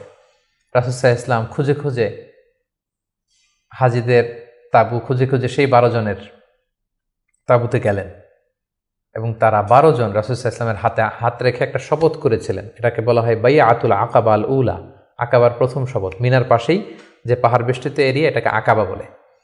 এই আকাবার প্রথম শপথে 12 জন তারা রাসূল সাল্লাল্লাহু আলাইহি ওয়াসাল্লামের হাতে হাত রেখে শপথ করলো যে, নবী আপনি যা বলেন আমরা তাই শুনবো, আপনি যে আদেশ দেন সেটাই আমরা মাথা পেতে নেব। রাসূল সাল্লাল্লাহু আলাইহি ওয়াসাল্লাম খুশি হলেন, তার হৃদয়ে আশার সঞ্চার হলো যে না, হয়তো ইয়াসরিবে আমি চলে যেতে পারবো। এবং এই 12 জনকে সাথে করে রাসূল সাল্লাল্লাহু আলাইহি ওয়াসাল্লাম মক্কার একজন নমুসলিম সাহাবীকে পাঠালেন, যার নাম হচ্ছে মুসআব। বললেন যে মুসআব, তুমি অন বিহাফ অফ মি, কোরআনের আয়াতগুলো, ইসলামের যে বিধানগুলো এসেছে এগুলো এই 12 জনের সাথে তুমি ইয়াসরিবে চলে যাও as a brand ambassador of Islam. ইসলামের প্রথম অ্যাম্বাসেডর হিসেবে তিনি মক্কা থেকে মদিনায় গিয়েছিলেন। এবং মুসআব ছিলেন খুব ড্যাশিং চেহারার একজন সাহাবী। তার আতরের ঘ্রাণ, যে দামি পারফিউম তিনি ইউজ করতেন, এটা শুকে এই ঘ্রাণ যারা পেয়েছে তারা বিমোহিত হয়েছে সবসময়। দেখেন একজন দায়ীর কোয়ালিটি কিন্তু এটা, তাকে খুব স্মার্ট হতে হবে। এবং রাসূল সাল্লাল্লাহু আলাইহি ওয়াসাল্লামের খুব চমৎকার সিলেকশন, তিনি মুসআব ইবনে উমাইরকে এই কাজের জন্য সিলেক্ট করেছেন। এই 12 জনকে নিয়ে মুসআব রাদিয়াল্লাহু তাআলা আনহু তিনি ইয়াসরিবে ফিরে গেলেন এবং তিনি অল্প কিছুদিনের ব্যবধানে কয়েকশো মানুষকে মুসলিম বানিয়ে ফেললেন। সুবহানাল্লাহ বিহামদিহি, ইসলামের বাণী তিনি প্রচার করে ফেললেন। এবং রাসূল সাল্লাল্লাহু আলাইহি ওয়াসাল্লাম তখন নও-মুসলিম যারা অবশিষ্ট ছিল তাদের সবাইকে ইয়াসরিবে চলে যেতে বললেন, যেহেতু মুসআব রাদিয়াল্লাহু তাআলা আনহু সেখানে যে একটা গ্রাউন্ড তৈরি করেছেন, সেখানে মুসলমান দল ভারী হতে শুরু করেছে। রাসূল সাল্লাল্লাহু আলাইহি ওয়াসাল্লাম নও-মুসলিম সাহাবীদেরকে ওখানে পাঠালেন এবং তারপরের বছর নবুয়তির 13তম বৎসরে আবার সেই মিনার হাজি ক্যাম্পে রাসূল সাল্লাল্লাহু আলাইহি ওয়াসাল্লাম অপেক্ষা করলেন যে দেখি মুসআব ইবনে উমাইর এবং সেই 12 জন তারা কি করে। তারা 13তম বৎসরে 75 জন নিয়ে 75% তারা নিয়ে রাসূল সাল্লাল্লাহু আলাইহি ওয়াসাল্লামের হাতে বায়াত গ্রহণ করেছিলেন। এবং সম্মানিত সুধী, এবারের বায়াতটা ছিল পলিটিক্যাল বাইয়া। নবুয়তির 12তম বৎসরে 12 জন সাহাবী, যারা 12 জন শপথ নিয়েছিল, সেটা ছিল বাইয়াতুল আকাবাল উলা। এবার 75 জন নিল পলিটিক্যাল বাইয়া, বাইয়াতুল আকাবা সানিয়া, যে শুধু আমার আনুগত্য না, আমার জীবন মানে তোমাদের জীবন, তোমাদের জীবন আমার জীবন, তোমরা তোমাদের জীবন বাঁচানোর জন্য যা করবে আমি নবীকে বাঁচানোর জন্য তাই করতে হবে। আদাম বিদ্দাম আল হাদাম আল হাদাম। তারা পলিটিক্যাল বাইয়া আনিল এবং রাসূল সাল্লাল্লাহু আলাইহি ওয়াসাল্লামকে বলল যে ইয়া রাসূলুল্লাহ, আপনার জন্য আমাদের জীবন কুরবান। The land of Yathrib is completely ready for you, we just waiting for your arrival. আমরা আপনার আগমনের, শুভাগমনের অপেক্ষায়, আপনি আসুন, আমরা আপনাকে সাপোর্ট দিব, আমরা সেখানে ইসলামী সাম্রাজ্য গড়ে তুলব। রাসূল সাল্লাল্লাহু আলাইহি ওয়াসাল্লাম তিনি আশা পেলেন এবং আল্লাহ তাআলা ইঙ্গিত দিলেন যে মুহাম্মদ, তোমাকে সেই ইয়াসরিবে ফিরে যেতে হবে। রাসূল সাল্লাল্লাহু আলাইহি ওয়াসাল্লাম বললেন, তোমাদের মধ্য থেকে আমি 12 জনকে নাকিব বানাতে চাই, 12 জন লিডার, তোমরা যে ইসলাম প্রচার করবে। তারা গেল এবং ঠিক এই বাইআতুল আকাবা সানিয়ার 2.5 মাস পরে রাসূলুল্লাহ সাল্লাল্লাহু আলাইহি ওয়াসাল্লাম হিজরত করলেন। হিজরতের ব্যাপারে আমার বিভিন্ন আলোচনাতে আমরা সেখানে ফুটিয়ে তুলেছি। আজকের এই পর্বে, যেহেতু এটা একটা সংক্ষিপ্ত পর্ব এবং এক পর্বে আমরা পুরো জীবনীকে কভার করতে চাচ্ছি, আমরা হিজরত নিয়ে বিস্তারিত আলোচনা করতে পারছি না। প্রিয় সুধী, এবার আমরা রাসূল সাল্লাল্লাহু আলাইহি ওয়াসাল্লামের জীবনীর তৃতীয় পর্ব বা তৃতীয় ভাগ শুরু করব, যেটা আমরা বলেছিলাম হিজরতের পর থেকে শুরু করে ইন্তেকাল পর্যন্ত। রাসূল সাল্লাল্লাহু আলাইহি ওয়াসাল্লাম হিজরত করে সেদিন আবু বকর রাদিয়াল্লাহু তাআলা আনহুকে নিয়ে মদিনায় আসলেন। মদিনাবাসী আনন্দিত, উচ্ছ্বসিত, উদ্বেলিত রাসূল সাল্লাল্লাহু আলাইহি ওয়াসাল্লামকে পেয়ে। রাসূল সাল্লাল্লাহু আলাইহি ওয়াসাল্লাম প্রথমে এসেই কুবা একটা এলাকা আছে, কোবা পল্লীতে তিনি কয়েকদিন থাকলেন এবং সেখানে একটা ছোট্ট মসজিদ নির্মাণ করলেন। তারপর তিনি মদিনাতে গেলেন। আসলে জায়গাটা ছিল ইয়াসরিব, তিনি যে জায়গাটার নাম পরিবর্তন করে মাদিনা করলেন, মাদিনাতুন নবী বা তয়্যিবা, পবিত্র নগরী। সেখানে যে ইয়াসরিবে যেও তিনি একটি মসজিদ প্রতিষ্ঠা করলেন, যে মসজিদটা হচ্ছে মসজিদে নববী, নবীর প্রতিষ্ঠিত মসজিদ। এবং এই মসজিদে তিনি 10 বছর ইমামতি করেছেন। এই মসজিদটাই ওনার সব কিছু ছিল। ফরেন ডেলিগেশন আসলে এখানে দেখা করতেন, এখানে তিনি আহলে সুফাদেরকে শিক্ষা দিতেন। এটাই ইউনিভার্সিটি ছিল, এটাই হাইকোর্ট, এটাই সুপ্রিম কোর্ট। এখানে বিচার কার্য পরিচালনা করতেন। এখান থেকে তিনি সামরিক অভিযানগুলো পরিচালনা করতেন। মদিনাতে তিনি এসে দেখলেন যে মদিনাতে হিজরত করা সাহাবারা, মদিনায় যারা মুসলিম হয়েছে তারা, তার মানে মুসলিম একটা কমিউনিটি। আবার দেখলেন কিছু মুশরিক কমিউনিটি আছে যারা এখনও মুসলিম হয়নি। আবার তিনি দেখলেন যে ইহুদিদের একটা কমিউনিটি আছে, 3 দিকে তারা থাকে। তাদের 3টা গোত্র, বনু কাইনুকা, বনু নাদির, বনু কুরাইদা। তিনি ভাবলেন যে সবাই মিলে একটা সংঘবদ্ধ আমাদের চার্টার থাকা দরকার। তিনি তাদের সবার সাথে বসলেন, তিনি মদিনা চার্টার করলেন, যেটাকে মদিনা সনদ বলা হয়। সুবহানাল্লাহ। তিনি মদিনা চার্টারে উল্লেখ করলেন যে আমরা মদিনাকে রক্ষার জন্য মুসলিম, প্যাগানস, জিউস সবাই এক, আমরা একে অপরের সাথে মিত্রতা থাকবে এবং বহিঃশত্রুর আক্রমণ থেকে আমরা একে অপরকে রক্ষা করব। এবং তিনি মক্কা থেকে যারা হিজরত করে এসেছেন, মুহাজির সাহাবী, এবং মদিনাতে যারা এই মুহাজির সাহাবীদেরকে অ্যাকোমোডেট করেছেন, ওয়েলকাম করেছেন, আনসার সাহাবী, তাদের মধ্যে তিনি ভ্রাতৃত্বের বন্ধন প্রতিষ্ঠা করলেন। শুরু হলো মদিনার নতুন জার্নি। প্রথম বছরে অর্থাৎ প্রথম হিজরিতে তিনি এই কাজগুলো করলেন। দ্বিতীয় হিজরিতে একটা সিগনিফিক্যান্ট ঘটনা ঘটলো, সেটা হচ্ছে কেবলা চেঞ্জ করে দেয়া হলো। রাসূল সাল্লাল্লাহু আলাইহি ওয়াসাল্লাম মদিনাতে এসে 16-17 মাস বাইতুল মাকদাসের দিকে হয়ে নামাজ পড়তেন, কিন্তু চাইতেন যে মক্কায় যদি আল্লাহ তাআলা চেঞ্জ করে দিতেন কতই না ভালো হতো। আল্লাহ তাআলা চেঞ্জ করে দিলেন। আল্লাহ বললেন, ফাওয়াল্লি ওয়াজহাকা শাতরাল মসজিদুল হারাম, নবী হে আপনি মসজিদুল হারামের দিকে মুখ ফিরিয়ে এখন থেকে নামাজ পড়বেন। এটা দ্বিতীয় হিজরির ঘটনা।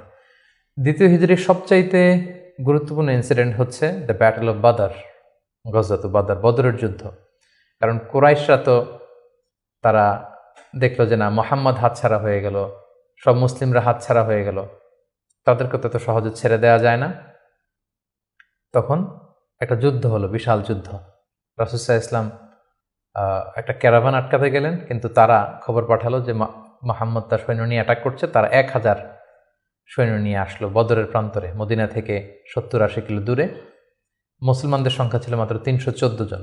বিশাল রক্তক্ষয়ী যুদ্ধ হলো। আল্লাহ তাআলা মুসলিমদেরকে ফেরেশতা দিয়ে, আসমানি মাদাদ দিয়ে সাহায্য করলেন। আল্লাহ বললেন, ওয়ালাকাদ নাসারাকুমুল্লাহু বিবাদরি ওয়া আনতুম আদিল্লাহ, আল্লাহ তোমাদেরকে বদরের প্রান্তরে সহায়তা করেছিলেন, তোমরা খুব দুর্বল ছিলে, ফেরেশতা দিয়ে আমি তোমাদেরকে সহযোগিতা করেছি, বিজয় এনে দিয়েছি। মুসলিমরা বিজয় লাভ করলো। 70 জন কুরাইশ নিহত হলো, 70 জন বন্দী হলো, মুসলমানরা জয়লাভ করলো। দ্বিতীয় হিজরির আরেকটা ইনসিডেন্ট হচ্ছে, আমি বলেছি যে 3টা জিউস ট্রাইব, ইহুদি গোত্র ছিল। এর মধ্যে একটা গোত্র কাইনুকা, তারা এক মুসলিম নারীকে তার শ্লীলতাহানি করে এবং তারা চুক্তি ভঙ্গ করে। পরে রাসূল সাল্লাল্লাহু আলাইহি ওয়াসাল্লাম তাদেরকে অবরোধ করলেন এবং মদিনা থেকে বের করে দিলেন, এক্সাইল দিলেন, নির্বাসন। কারণ কি ছিল? তারা চুক্তি ভঙ্গ করেছে। রাসূল সাল্লাল্লাহু আলাইহি ওয়াসাল্লাম কখনো আগ বাড়িয়ে কারোর সাথে বিরোধিতায় জড়াননি, শান্তি নষ্ট করেননি। তিনি মদিনায় যে একটা শান্তিময় সাম্রাজ্য গঠন করবার জন্য মদিনা চার্টার করেছেন, মদিনা সনদ আমরা যেটা বলেছি। কিন্তু সর্বপ্রথম এটা ভঙ্গ করলো কারা? বনু কাইনুকা নামে যে ইহুদি গোত্র আছে তারা। ফলে রাসূল সাল্লাল্লাহু আলাইহি ওয়াসাল্লাম তাদেরকে নির্বাসন দিলেন। এবং দ্বিতীয় হিজরিতে রোজার বিধান এবং জাকাতের বিধানকে ফরজ করা হলো। তৃতীয় হিজরির সবচেয়ে গুরুত্বপূর্ণ ঘটনা হচ্ছে উহুদের যুদ্ধ। কারণ 1 বছর আগে দ্বিতীয় হিজরিতে কুরাইশদের 70 জন নিহত হয়েছে, 70 জন বন্দী হয়েছে। তাদের যেই ক্ষত, ঘা, এটা শুকায়নি। সেটা শোধ নেওয়ার জন্য, প্রতিশোধ নেওয়ার জন্য তারা আসলো 3000 সৈন্য নিয়ে। মুসলিমরা ছিল মাত্র 1000। ইনিশিয়ালি রাসূল সাল্লাল্লাহু আলাইহি ওয়াসাল্লামের কিছু দিক নির্দেশনা অমান্য করার কারণে মুসলিমরা পরাজিত হতে আরম্ভ করলো, কিন্তু শেষের দিকে তারা আবার যুদ্ধে একটা ব্যালেন্স তৈরি করলো। কিন্তু তারপরেও 70 জন মুসলিম এই যুদ্ধে শহীদ হয়েছেন। এবং রাসূল সাল্লাল্লাহু আলাইহি ওয়াসাল্লাম তার প্রিয়তম চাচা হামজা ইবনে আব্দুল মুত্তালিব, যাকে সাইয়্যিদুশ শুহাদা ঘোষণা দেওয়া হয়েছে, এবং যে মুসআব ইবনে উমাইরকে দ্য ফার্স্ট অ্যাম্বাসেডর করে তিনি পাঠিয়েছিলেন, এই যুদ্ধে তিনিও শহীদ হয়েছেন। ৭০ জন সাহাবীকে রাসূল সাল্লাল্লাহু আলাইহি ওয়াসাল্লাম হারিয়েছেন সেই যুদ্ধে।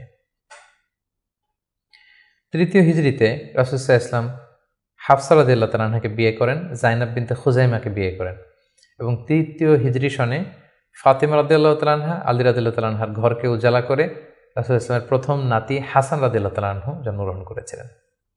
চতুর্থ হিজরির একটা মর্মান্তিক ঘটনা হচ্ছে বীরে মাউনার ঘটনা। নজদ থেকে কিছু লোক এসে রাসূল ইসলামকে বললেন, আপনি কিছু সাহাবাকে, কারি সাহাবাকে, হাফেজ সাহাবাদেরকে আমাদের সাথে পাঠান, তারা নজদে এসে আমাদেরকে ইসলাম শিখাবে। রাসূল ইসলাম ৭০ জন কারি সাহাবাকে বিশ্বাস করে পাঠিয়েছিলেন যে তাদেরকে নিয়ে যাও, তারা ইসলাম শিখাবে, কিন্তু তারা বিশ্বাসঘাতকতা করে এই সাহাবীদেরকে হত্যা করেছিল। এটা বীরে মাউনার ঘটনা। রাসূল ইসলাম অত্যন্ত মর্মাহত হয়েছিলেন। এবং চতুর্থ হিজরির আরেকটা ঘটনা হচ্ছে যে বনু নাদির, ইহুদিদের যে দ্বিতীয় গোষ্ঠী, বনু নাদিরকে রাসূল ইসলাম নির্বাসন দিয়েছিলেন, মদিনা থেকে বের করে দিয়েছিলেন। কারণ কি? একই ঘটনা, বিশ্বাসঘাতকতা, দ্য ট্রেচারি, বিশ্বাসঘাতকতার কারণে। রাসূল ইসলাম আবু বকর, ওমর ফারুককে নিয়ে রক্তপণ কালেকশন করবার জন্য সেখানে গিয়েছিলেন, এবং তারা বলল যে হ্যাঁ, আমরা এটাতে অংশগ্রহণ করবো, আপনি আসুন। কিন্তু তারা প্ল্যান করে রেখেছিল যে রাসূল ইসলামকে এমন একটা ঘরের নিচে বসাবেন, যেই ঘরের উপর থেকে একজন ইহুদি বড় একটা পাথরের খণ্ড রাসূল ইসলামের মাথায় নিক্ষেপ করবেন, যাতে রাসূল ইসলাম সেখানে নিহত হন। এই প্ল্যান করে রাসূল ইসলামকে ঠিক ওই লোকেশনে যখন ডাকলেন, রাসূল ইসলাম যাচ্ছিলেন, ইন দ্য মিন টাইম আল্লাহ তাআলা রাসূল ইসলামকে সব জানিয়ে দিলেন তাদের কনস্পাইরেসি। জিবরাইল আলাইহিস সালাম বললেন, ইয়া রাসূলুল্লাহ, এই মুহূর্তে এখান থেকে আপনি চলে যান মদিনায়। মদিনায় আসলেন, এসে বিশাল বাহিনী গঠন করে বনু নাদিরকে তিনি ঘেরাও করলেন এবং তাদেরকে এই এলাকা থেকে উৎখাত করলেন এই বিশ্বাসঘাতকতার কারণে। যেহেতু মদিনা চার্টার ছিল একে অপরের শুভ কামনা করবে, শুভাকাঙ্ক্ষী হবে, মিত্র হিসেবে কাজ করবে, কিন্তু তারা রাসূল সাল্লাল্লাহু আলাইহি ওয়াসাল্লামকে হত্যার ষড়যন্ত্র করেছিল। তাদেরকে রাসূল সাল্লাল্লাহু আলাইহি ওয়াসাল্লাম এখান থেকে বের করে দিলেন। এবং চতুর্থ হিজরিতে মদকে আল্লাহ তাআলা হারাম ঘোষণা করলেন। এটা ছিল একটা গুরুত্বপূর্ণ ঘটনা। পঞ্চম হিজরিতে অনেকগুলো ঘটনা ঘটেছে, এর মধ্যে অন্যতম হচ্ছে বনুল মুস্তালিকের যুদ্ধ হয়েছিল। তারা রাসূল সাল্লাল্লাহু আলাইহি ওয়াসাল্লামকে অতর্কিত আক্রমণ করতে চেয়েছিল, রাসূল সাল্লাল্লাহু আলাইহি ওয়াসাল্লাম আগেই তাদেরকে আক্রমণ করে এলাকা দখল করলেন। এবং সেখান থেকে ফিরে আসবার সময় ইফকের যে ঘটনা আমরা জানি, আম্মাজান আয়েশা রাদিয়াল্লাহু তাআলা আনহাকে অপবাদ দেয়া হয়েছিল। সফওয়ান ইবনে মুআত্তাল রাদিয়াল্লাহু তাআলা আনহুর সাথে তার অবৈধ সম্পর্ক আছে বলে মুনাফিকরা ছড়িয়ে দিয়েছিল, নাউযুবিল্লাহ। এবং আল্লাহ তাআলা আরশের উপর থেকে তিনি আম্মাজান আয়েশার পবিত্রতা ঘোষণা করেছেন। সুবহানাল্লাহি ওয়া বিহামদিহি। এই ঘটনা পঞ্চম হিজরিতে ঘটেছিল। এবং পঞ্চম হিজরির সবচেয়ে ভয়ানক ঘটনা হচ্ছে আহজাবের যুদ্ধ বা খন্দকের যুদ্ধ। ইহুদি দুইটা গোষ্ঠী তারা যখন মদিনা থেকে নির্বাসিত হলো তাদের বিশ্বাসঘাতকতার কারণে, তারা যে কুরাইশদের লিডারদেরকে ফুসলাতে লাগলো, গাতাফান গোত্রের লিডারদেরকে ফুসলাতে লাগলো, আরবদেরকে ফুসলাতে লাগলো যে মুহাম্মদ কিন্তু তার দলবল নিয়ে দিনকে দিন শক্তিশালী হচ্ছে, এখনই সময়, এবছর যদি আমরা তাকে অ্যাটাক করে পরাহত করতে না পারে আমরা আটকাতে পারবো না। ফুসলাতে ফুসলাতে প্রভোগ করতে করতে তারা 10,000 সৈন্য জমা করলো এবং তারা প্ল্যান করলো যে আমরা 10,000 অ্যাটাক করব। আর ইহুদিদের একটা গোত্র ছিল বনু কুরাইজা, তারা এখনো পর্যন্ত কোনো চুক্তি ভঙ্গ করেনি, ফলে আপ আনটিল দ্যাট টাইম তাদের সাথে রাসূল সাল্লাল্লাহু আলাইহি ওয়াসাল্লামের সুসম্পর্ক ছিল এক ধরনের। তারা প্ল্যান করলো কোনোভাবে আমরা ভেতর থেকে বিশ্বাসঘাতকতার জন্য বনু কুরাইজাকে আমরা বলবো। তারা সেটাই করলো, 10,000 সৈন্য মদিনাতে অ্যাটাক করলো। এখন রাসূল সাল্লাল্লাহু আলাইহি ওয়াসাল্লাম কী করবেন?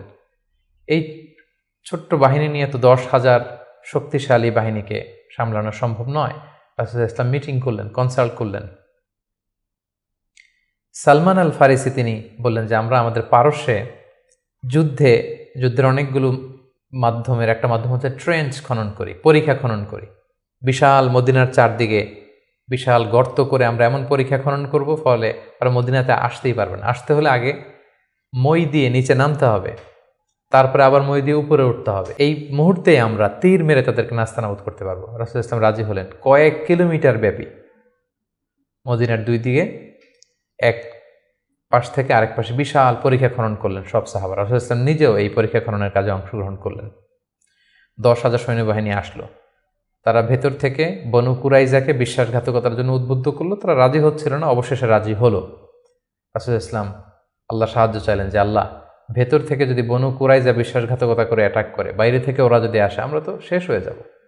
আল্লাহ তাআলা এমন তুফান দিলেন, এমন বাতাস দিলেন, এমন ঠান্ডা আবহাওয়া দিলেন, 10,000 সৈন্য, অস্ত্র শস্ত্রে সজ্জিত সৈন্য নাস্তানাবুদ হয়ে লণ্ডভণ্ড হয়ে কে কোথায় গেল, কাদের তাঁবু ভেঙে কে কোন দিকে ছুটলো, তারা নিজেরাও টের পেল না। এভাবে আল্লাহ তাআলা এই কনফেডারেটস, এই বিশাল বাহিনীর হাত থেকে রাসূল সাল্লাল্লাহু আলাইহি ওয়াসাল্লামকে, মদিনাবাসীকে রক্ষা করলেন।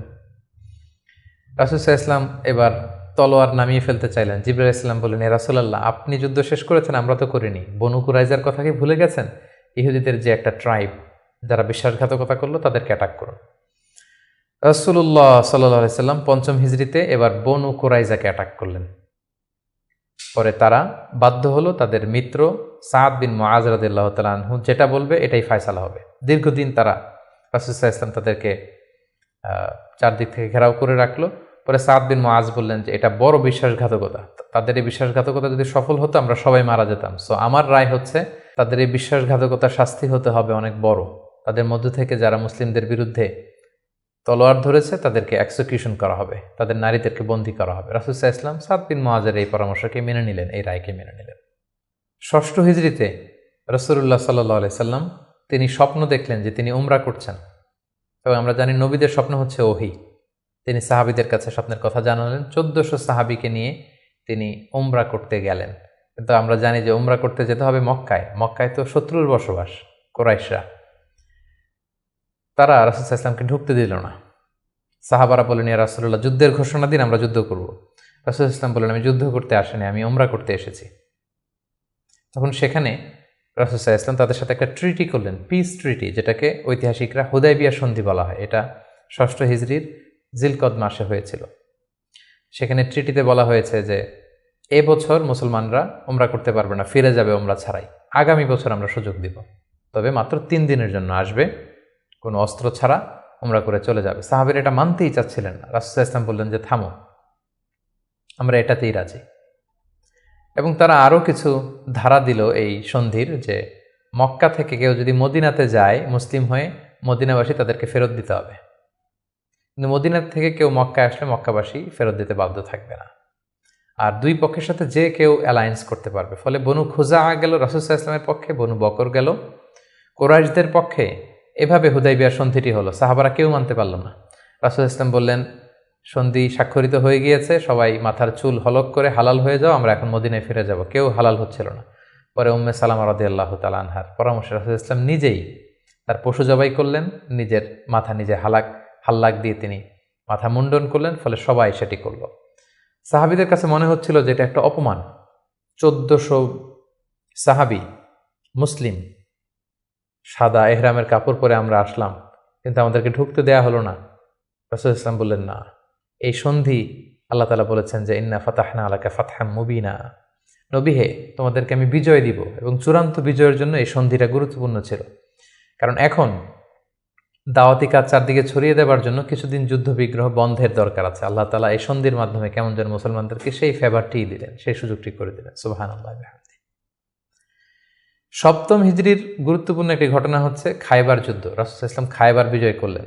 মদিনা থেকে বেশ দূরে ইহুদিদের সেখানে বিশাল পল্লী, বিশাল বসতি, এবং যাদেরকে তিনি নির্বাসন দিয়েছিলেন তারা যে সেখানে বসবাস করছিল। রাসূল সাল্লাল্লাহু আলাইহি ওয়াসাল্লাম খায়বার বিজয় করলেন এবং খায়বার বিজিত হয়েছিল সাইয়েদনা আলী রাদিয়াল্লাহু তাআলা আনহুর হাতে। খায়বার যখন বিজয় হলো, খায়বারের বিশাল ল্যান্ড, খেজুর বাগান, রাসূল সাল্লাল্লাহু আলাইহি ওয়াসাল্লাম এগুলো পেলেন এবং চুক্তিতে আসলেন যে খায়বারের ইহুদিরা তারা সারা বছর জুড়ে যতটুকু খেজুর তারা উৎপাদন করবে এবং ফলমূল চাষ করবে তার অর্ধেক মদিনাতে দেয়া হবে। এবং খায়বার বিজয়ের পর থেকেই কিন্তু বেসিকলি মদিনাতে সাহাবাদের একটু অর্থনৈতিক সচ্ছলতা ফিরে আসলো। এবং ইন দ্য মিন টাইম সেই নবুয়তির ৫ম বছরে যখন অত্যাচার হচ্ছিল, জাফর ইবনে আবি তালেব যখন তার সাথে করে রাসূল সাল্লাল্লাহু আলাইহি ওয়াসাল্লাম অনেককে নমুসলিমকে আবিসিনিয়ায় পাঠিয়েছিলেন, খায়বার বিজয়ের পরে রাসূল সাল্লাল্লাহু আলাইহি ওয়াসাল্লাম তাদেরকে নিয়ে আসলেন, তারা সবাই চলে আসলো। এবং এই ৭ম হিজরিতে রাসূল সাল্লাল্লাহু আলাইহি ওয়াসাল্লাম আশেপাশের বড় বড় যে রাজা আছে, কিং আছে, সুপার পাওয়ার আছে, তাদের কাছে তিনি চিঠি লিখে পাঠালেন যে মিন মুহাম্মদ ইলা হিরাকল আদিমের রোম। এইভাবে সবার কাছে তিনি চিঠি লিখে পাঠালেন যে আসলিম তাসলাম, সালামুন আলা মানিত্তাবা আলো হুদা, শান্তি তাদের প্রতি যারা হেদায়েতকে মানে। ফলে ইন্টারন্যাশনাল ইসলামকে পৌঁছানোর একটা সুযোগ কিন্তু ঠিক তখন রাসূল সাল্লাল্লাহু আলাইহি ওয়াসাল্লামের হলো।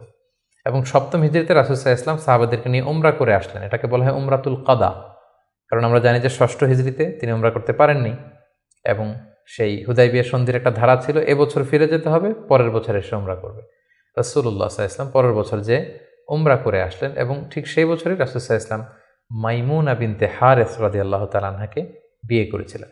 অষ্টম হিজরিতে যে সমস্ত ঘটনা ঘটেছে তার মধ্যে থেকে অন্যতম হচ্ছে মুতার যুদ্ধ, রোমকদের বিরুদ্ধে অনেক দূরের যুদ্ধ। 3 জন সেনাপতি রাসূল সাল্লাল্লাহু আলাইহি ওয়াসাল্লাম এখানে ফিক্স করে দিয়েছিলেন, যায়েদ বিন হারিসা, জাফর ইবনে আবি তালেব, আব্দুল্লাহ ইবনে রাওয়াহা।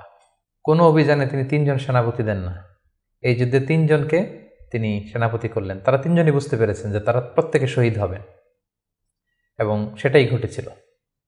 রাসূল ইসলাম তাদের জন্য দোয়া করেছিলেন। সবশেষে খালিদ বিন ওয়ালিদ রাদিয়াল্লাহু তাআলা আনহুর নেতৃত্বে মুতার যুদ্ধ বিজয় হয়।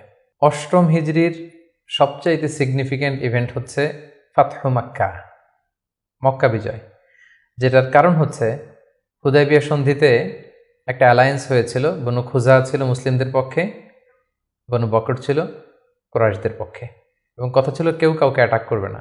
কিন্তু বনু বকরের কিছু লোক কুরাইশদের সহযোগিতায় অস্ত্র নিয়ে তারা একদিন রাতে বনু খুজাকে অ্যাটাক করে তাদের 20 জনকে নিহত করে। রাসূল সাল্লাল্লাহু আলাইহি ওয়াসাল্লাম এই সন্ধিকে আর অটুট রাখলেন না, এই অপরাধকে বরদাস্ত করলেন না। রাসূল সাল্লাল্লাহু আলাইহি ওয়াসাল্লাম যাতে মাফ করে দেয় এটার জন্য আবু সুফিয়ানকে পাঠানো হয়েছিল, রাসূল সাল্লাল্লাহু আলাইহি ওয়াসাল্লাম মানলেন না। বিশাল এক বাহিনী নিয়ে 10,000 সাহাবীকে নিয়ে তিনি মক্কা অভিমুখে রওনা হলেন এবং তিনি মক্কা বিজয় করলেন। এটাকে ঐতিহাসিকভাবে ফাতহু মক্কা বলা হয়। রাসূল সাল্লাল্লাহু আলাইহি ওয়াসাল্লাম ফিরে আসলেন নিজের জন্মভূমিতে বিজয়ের বেশে। তিনি যে কাবার ভেতরে যত মূর্তি আছে এগুলোকে ভেঙে ফেললেন। বেলাল রাদিয়াল্লাহু আনহুকে বললেন, যাও কাবার উপরে উঠে আজান দাও। আজান দেয়া হলো। রাসূল সাল্লাল্লাহু আলাইহি ওয়াসাল্লাম নামাজ পড়লেন, কাবার ভেতরেও নামাজ পড়লেন। সবচেয়ে বড় 2-1 অপরাধীকে তিনি শাস্তি দিয়েছিলেন, বাকি সবাইকে তিনি মাফ করেছিলেন। সবাই ভয়ে কাঁপছিল। রাসূল সাল্লাল্লাহু আলাইহি ওয়াসাল্লাম বললেন যে লা তাসরিবা আলাইকুমুল ইয়াউম, আজকে তোমাদের প্রতি কোনো আক্রোশ নেই, তোমরা আমাদের ভাই, আমার আত্মীয়, তোমরা একই এলাকার লোক। রাসূল সাল্লাল্লাহু আলাইহি ওয়াসাল্লাম ক্ষমা করে দিলেন এবং রাসূল সাল্লাল্লাহু আলাইহি ওয়াসাল্লামের ক্ষমার এই নমুনা দেখে সবাই মুসলিম হয়ে গেল। রাসূল সাল্লাল্লাহু আলাইহি ওয়াসাল্লামের হাতে হাত রেখে শাহাদা পাঠ করল। এভাবে মক্কা বিজয় হয়ে গিয়েছিল। মক্কা বিজয়ের পর অষ্টম হিজরির আরেকটা বড় ইনসিডেন্ট হচ্ছে হুনাইনের যুদ্ধ। মক্কাতে রাসূল সাল্লাল্লাহু আলাইহি ওয়াসাল্লাম 19 দিন অবস্থান করলেন। তার মদিনাতে ফিরে আসার আগেই বনু সাকিফ, বনু হাওয়াজিন যারা তায়েফের অধিবাসী, তারা রাসূল সাল্লাল্লাহু আলাইহি ওয়াসাল্লামের উপর অ্যাটাক করার প্ল্যান করলো। রাসূল সাল্লাল্লাহু আলাইহি ওয়াসাল্লাম তাদের প্রতি অভিযান পরিচালনা করলেন। হুনাইন নামক জায়গায় যুদ্ধ হলো। শুরুতে মুসলমানরা পরাস্ত হয়েছিল, কিন্তু পরবর্তীতে মুসলমানরা বিজয় লাভ করল এবং এযাবৎকালে সবচাইতে বেশি গানিমাত, যুদ্ধলব্ধ সম্পদ রাসূল সাল্লাল্লাহু আলাইহি ওয়াসাল্লাম এই হুনাইনের যুদ্ধ থেকে তিনি পেয়েছিলেন। এবং এই যুদ্ধে রাসূল সাল্লাল্লাহু আলাইহি ওয়াসাল্লামের সেই দুধমা হালিমা, দুধবোন শাইমা, তারা বন্দী হয়ে এসেছিল। রাসূল সাল্লাল্লাহু আলাইহি ওয়াসাল্লাম তাদেরকে চিনতে পারলেন, তাদেরকে ক্ষমা করে দিলেন, তাদেরকে অনেক উপর হুকুম দিলেন। নবম হিজরিকে বলা হয় দ্য ইয়ার অফ ডেলিগেশনস, আমাল উফুদ। ইসলাম যেহেতু এখন একটা স্থিতিশীল শক্তিশালী অবস্থায় আছে, মুসলিম সাম্রাজ্য পৃথিবীর বিভিন্ন দেশ থেকে রাসূল সাল্লাল্লাহু আলাইহি ওয়াসাল্লামের সাথে অ্যালায়েন্স করার জন্য, জোট করার জন্য, তারা নিজেদের সমর্থন দেওয়ার জন্য অথবা শাহাদা পাঠ করে মুসলিম হওয়ার জন্য রাসূল সাল্লাল্লাহু আলাইহি ওয়াসাল্লামের কাছে এই বছর এসে নবম হিজরিতে এসে দেখা করতে লাগলো।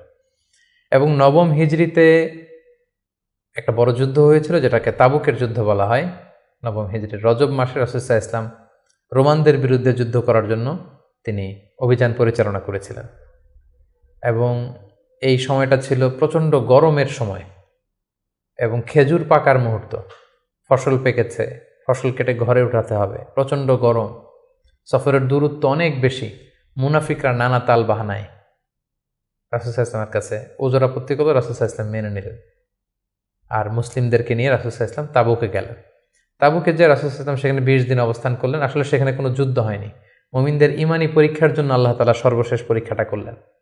মুসলিমদের এই বিশাল বাহিনী দেখে রোমান সাম্রাজ্যের সৈনিকেরা তারা যুদ্ধ করতে অস্বীকৃতি জানালো। যুদ্ধ ছাড়াই বিজয়ের বেশে রাসূল সাল্লাল্লাহু আলাইহি ওয়াসাল্লাম তাবুক থেকে ফিরে আসলেন।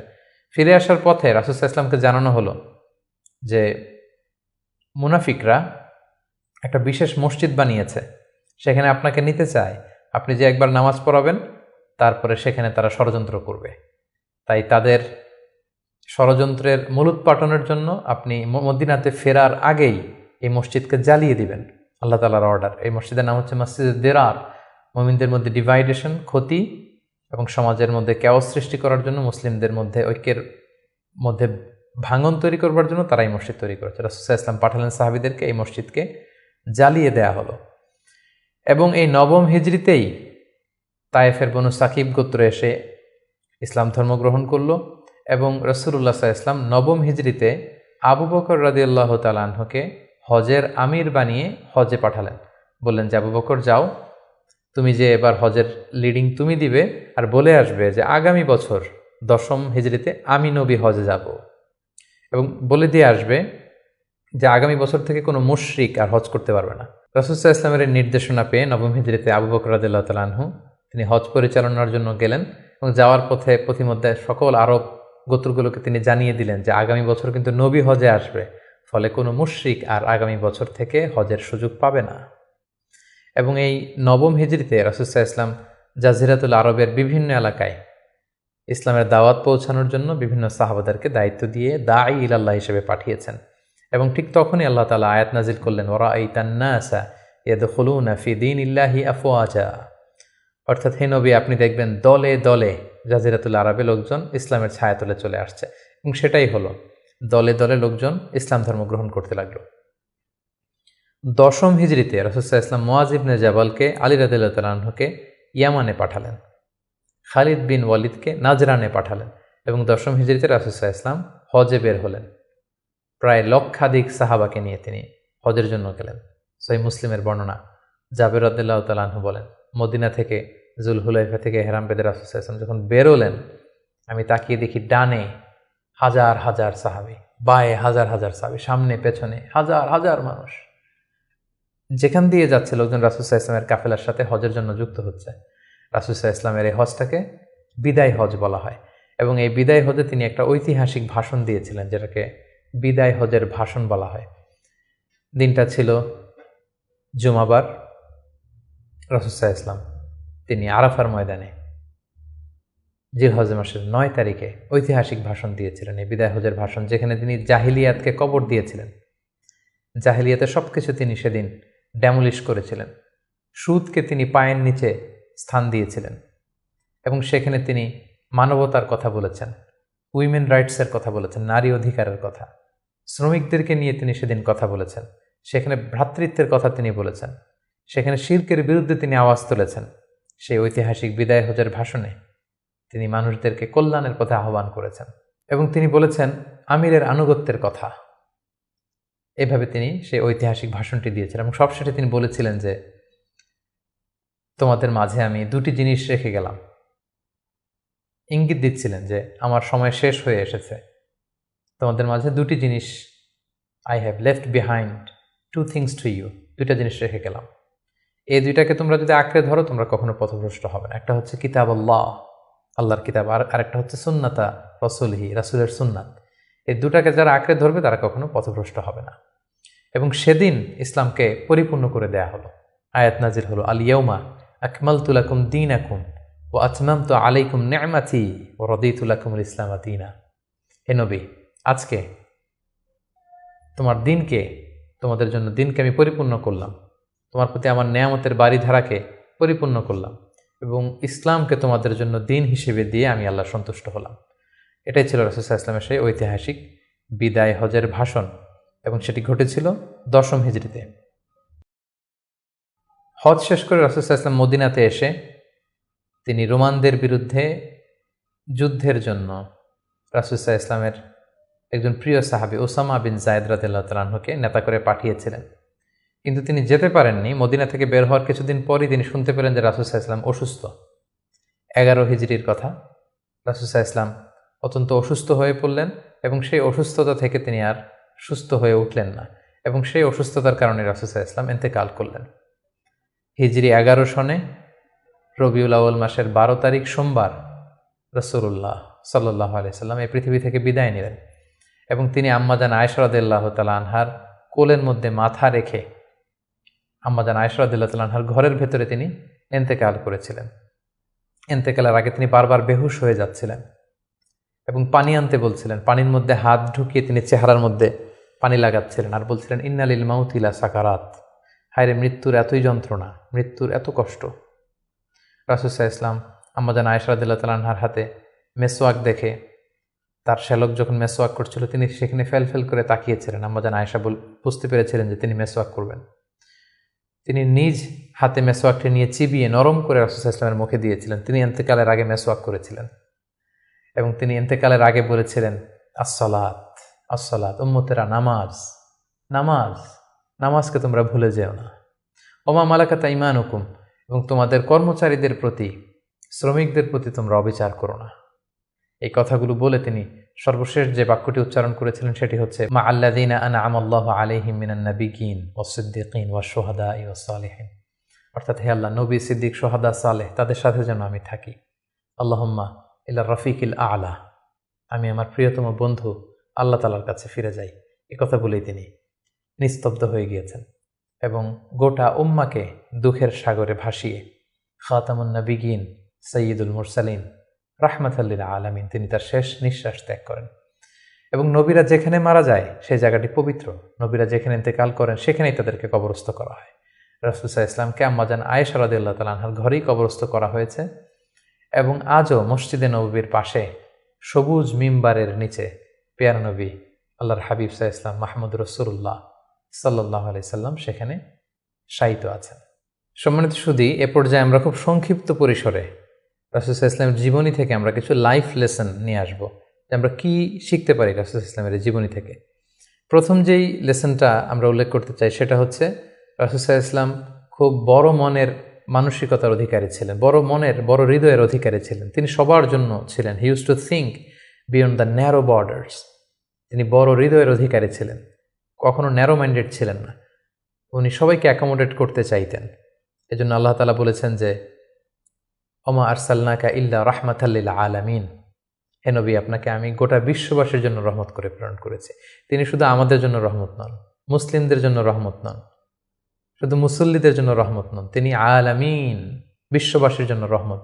He is for all and his teaching is for all. রাসূল সাল্লাল্লাহু আলাইহি ওয়াসাল্লামের শিক্ষা, দিক নির্দেশনা, তার দেয়া হেদায়েত, এগুলো সবার জন্য। এটা আমরা জানতে পারলাম। দ্বিতীয় যে শিক্ষাটা আমরা পাই সেটা হচ্ছে, রাসূল সাল্লাল্লাহু আলাইহি ওয়াসাল্লাম সবসময় সঙ্গবদ্ধ জীবনযাপন করেছেন।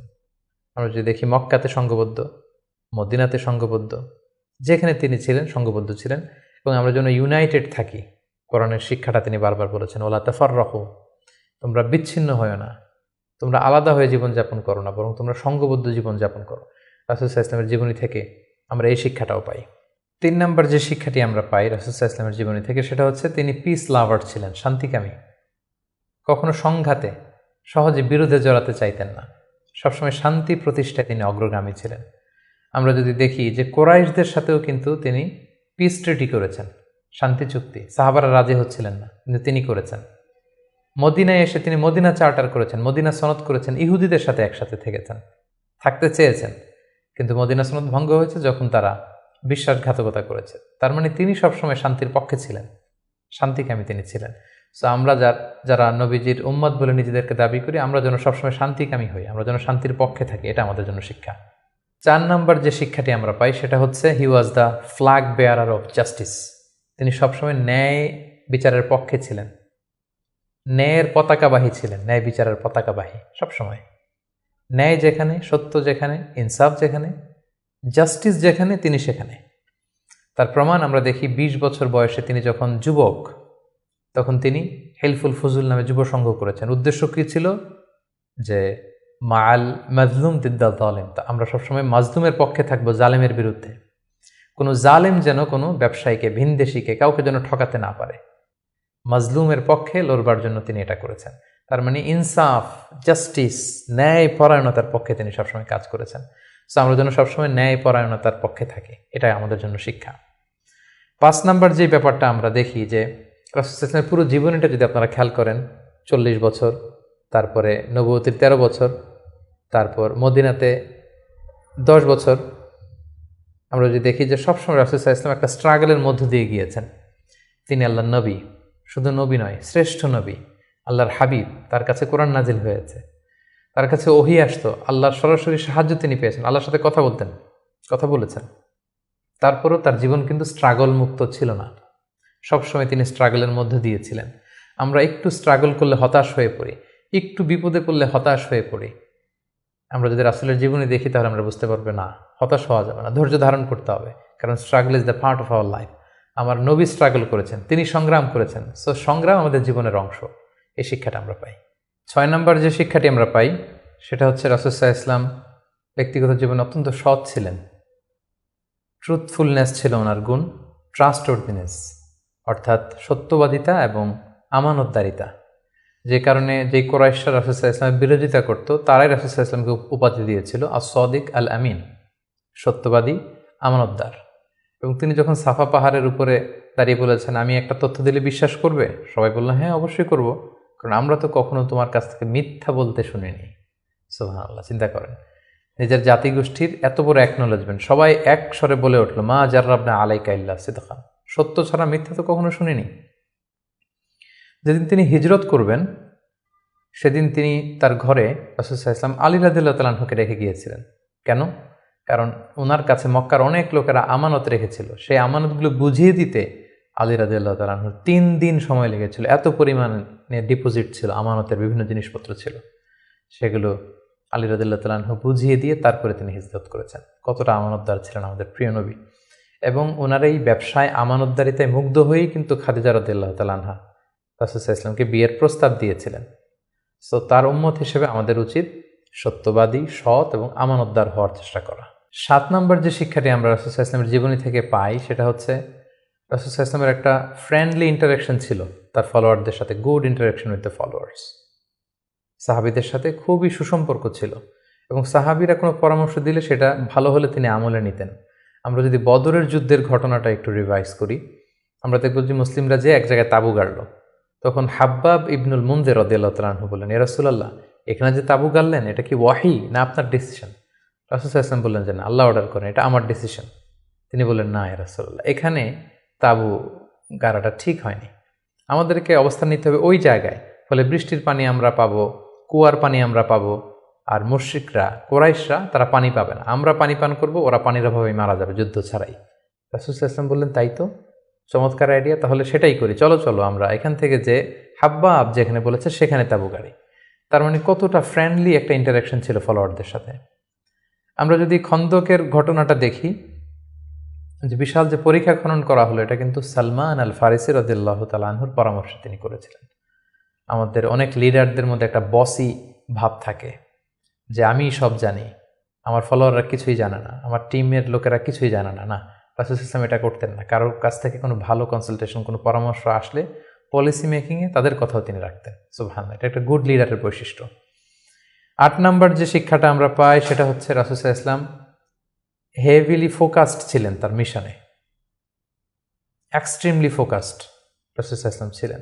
সেই যে মক্কায় তিনি তাওহীদের বাণী প্রচার করতে শুরু করেছেন, রিসালাতের বাণী প্রচার করতে শুরু করেছেন, আখিরাতের কথা মানুষকে প্রচার করতে শুরু করেছেন, তার যে দাওয়াতের ফোকাস, এই ফোকাস থেকে কোনো প্রলোভন, কোনো লোভ, কোনো স্ট্রাগল, কোনো বিপদ রাসূল সাল্লাল্লাহু আলাইহি ওয়াসাল্লামকে এক চুল পরিমাণ নাড়াতে পারেনি।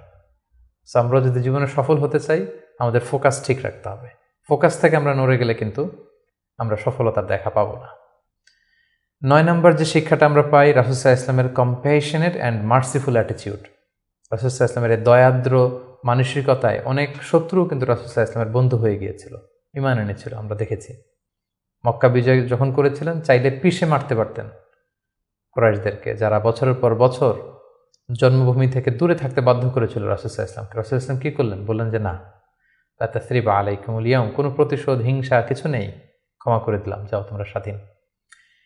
এভাবে নানা ঘটনায় আমরা দেখেছি রাসূল সাল্লাল্লাহু আলাইহি ওয়াসাল্লাম তার অমীয় অনুপম চরিত্রের মাধ্যমে তিনি মানুষের মন জয় করেছেন। সো এই গুণাবলী যেন আমরা আমাদের মধ্যে ধারণ করবার চেষ্টা করি। সব শেষে আমরা যেই শিক্ষাটির কথা বলবো সেটা হচ্ছে succession management. A good leader produces good leaders. একজন ভালো নেতা শুধু ফলোয়ার তৈরি করে না, সে আরও নতুন নেতা তৈরি করে। রাসূল সাল্লাল্লাহু আলাইহি ওয়াসাল্লামের এই গুণাবলীটি কিন্তু ছিল। আমরা যদি দেখি, রাসূল সাল্লাল্লাহু আলাইহি ওয়াসাল্লামের ইন্তেকালের পরে আমাদের লিডারশিপ নিয়ে কোনো ক্রাইসিস হয়নি, সেখানে দাঁড়িয়ে গিয়েছে আবু বকরকে আমরা রাদিয়াল্লাহু তাআলা আনহুকে আমরা আমাদের খলিফা বানিয়েছি। আবু বকর রাদিয়াল্লাহু তাআলা আনহুর ইন্তেকালের পরে ওমরে ফারুক আমাদের খলিফা হয়েছে, তারপরে উসমান, তারপরে আলী রাদিয়াল্লাহু তাআলা আনহু। তার মানে রাসূল সাল্লাল্লাহু আলাইহি ওয়াসাল্লাম এদেরকে কিন্তু সবসময় ডানে বায়ে সামনে পেছনে কাছে নানা কাজে এঙ্গেজ করে নতুন নেতৃত্ব, নিউ লিডারশিপ কিন্তু তিনি তৈরি করেছিলেন। ফলে এই সাকসেশন ম্যানেজমেন্টে কিন্তু রাসূল সাল্লাল্লাহু আলাইহি ওয়াসাল্লাম সাকসেসফুল ছিলেন।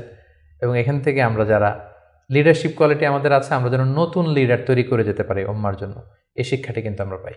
সম্মানিত সুধী, রাসূল সাল্লাল্লাহু আলাইহি ওয়াসাল্লামের জীবনের প্রতিটি স্টেপে, প্রতিটি পদক্ষেপে, প্রতিটি ঘটনা থেকে অসংখ্য অসংখ্য শিক্ষা আমাদের জন্য রয়েছে এবং বের করা সম্ভব। কিন্তু আজকের এক পর্বে এই সবগুলো শিক্ষা বা লেসন নিয়ে বা টিচিং নিয়ে আমাদের পক্ষে আলোচনা করা সম্ভব না। আমরা প্রফিট সিরিজের সর্বশেষ পর্বে আমরা এতটুকুই বলতে চাই যে আমরা এক পর্বে খুব সংক্ষিপ্ত পরিসরে এখানে উল্লেখ করলাম, আমরা কেবলমাত্র রাসূল সাল্লাল্লাহু আলাইহি ওয়াসাল্লামের সিরার উপর 50 পর্ব কিংবা 100 পর্বের একটা ধারাবাহিক সিরিজ করার প্রত্যাশা রাখি। আল্লাহ তাআলা আমাদেরকে তৌফিক দান করুক।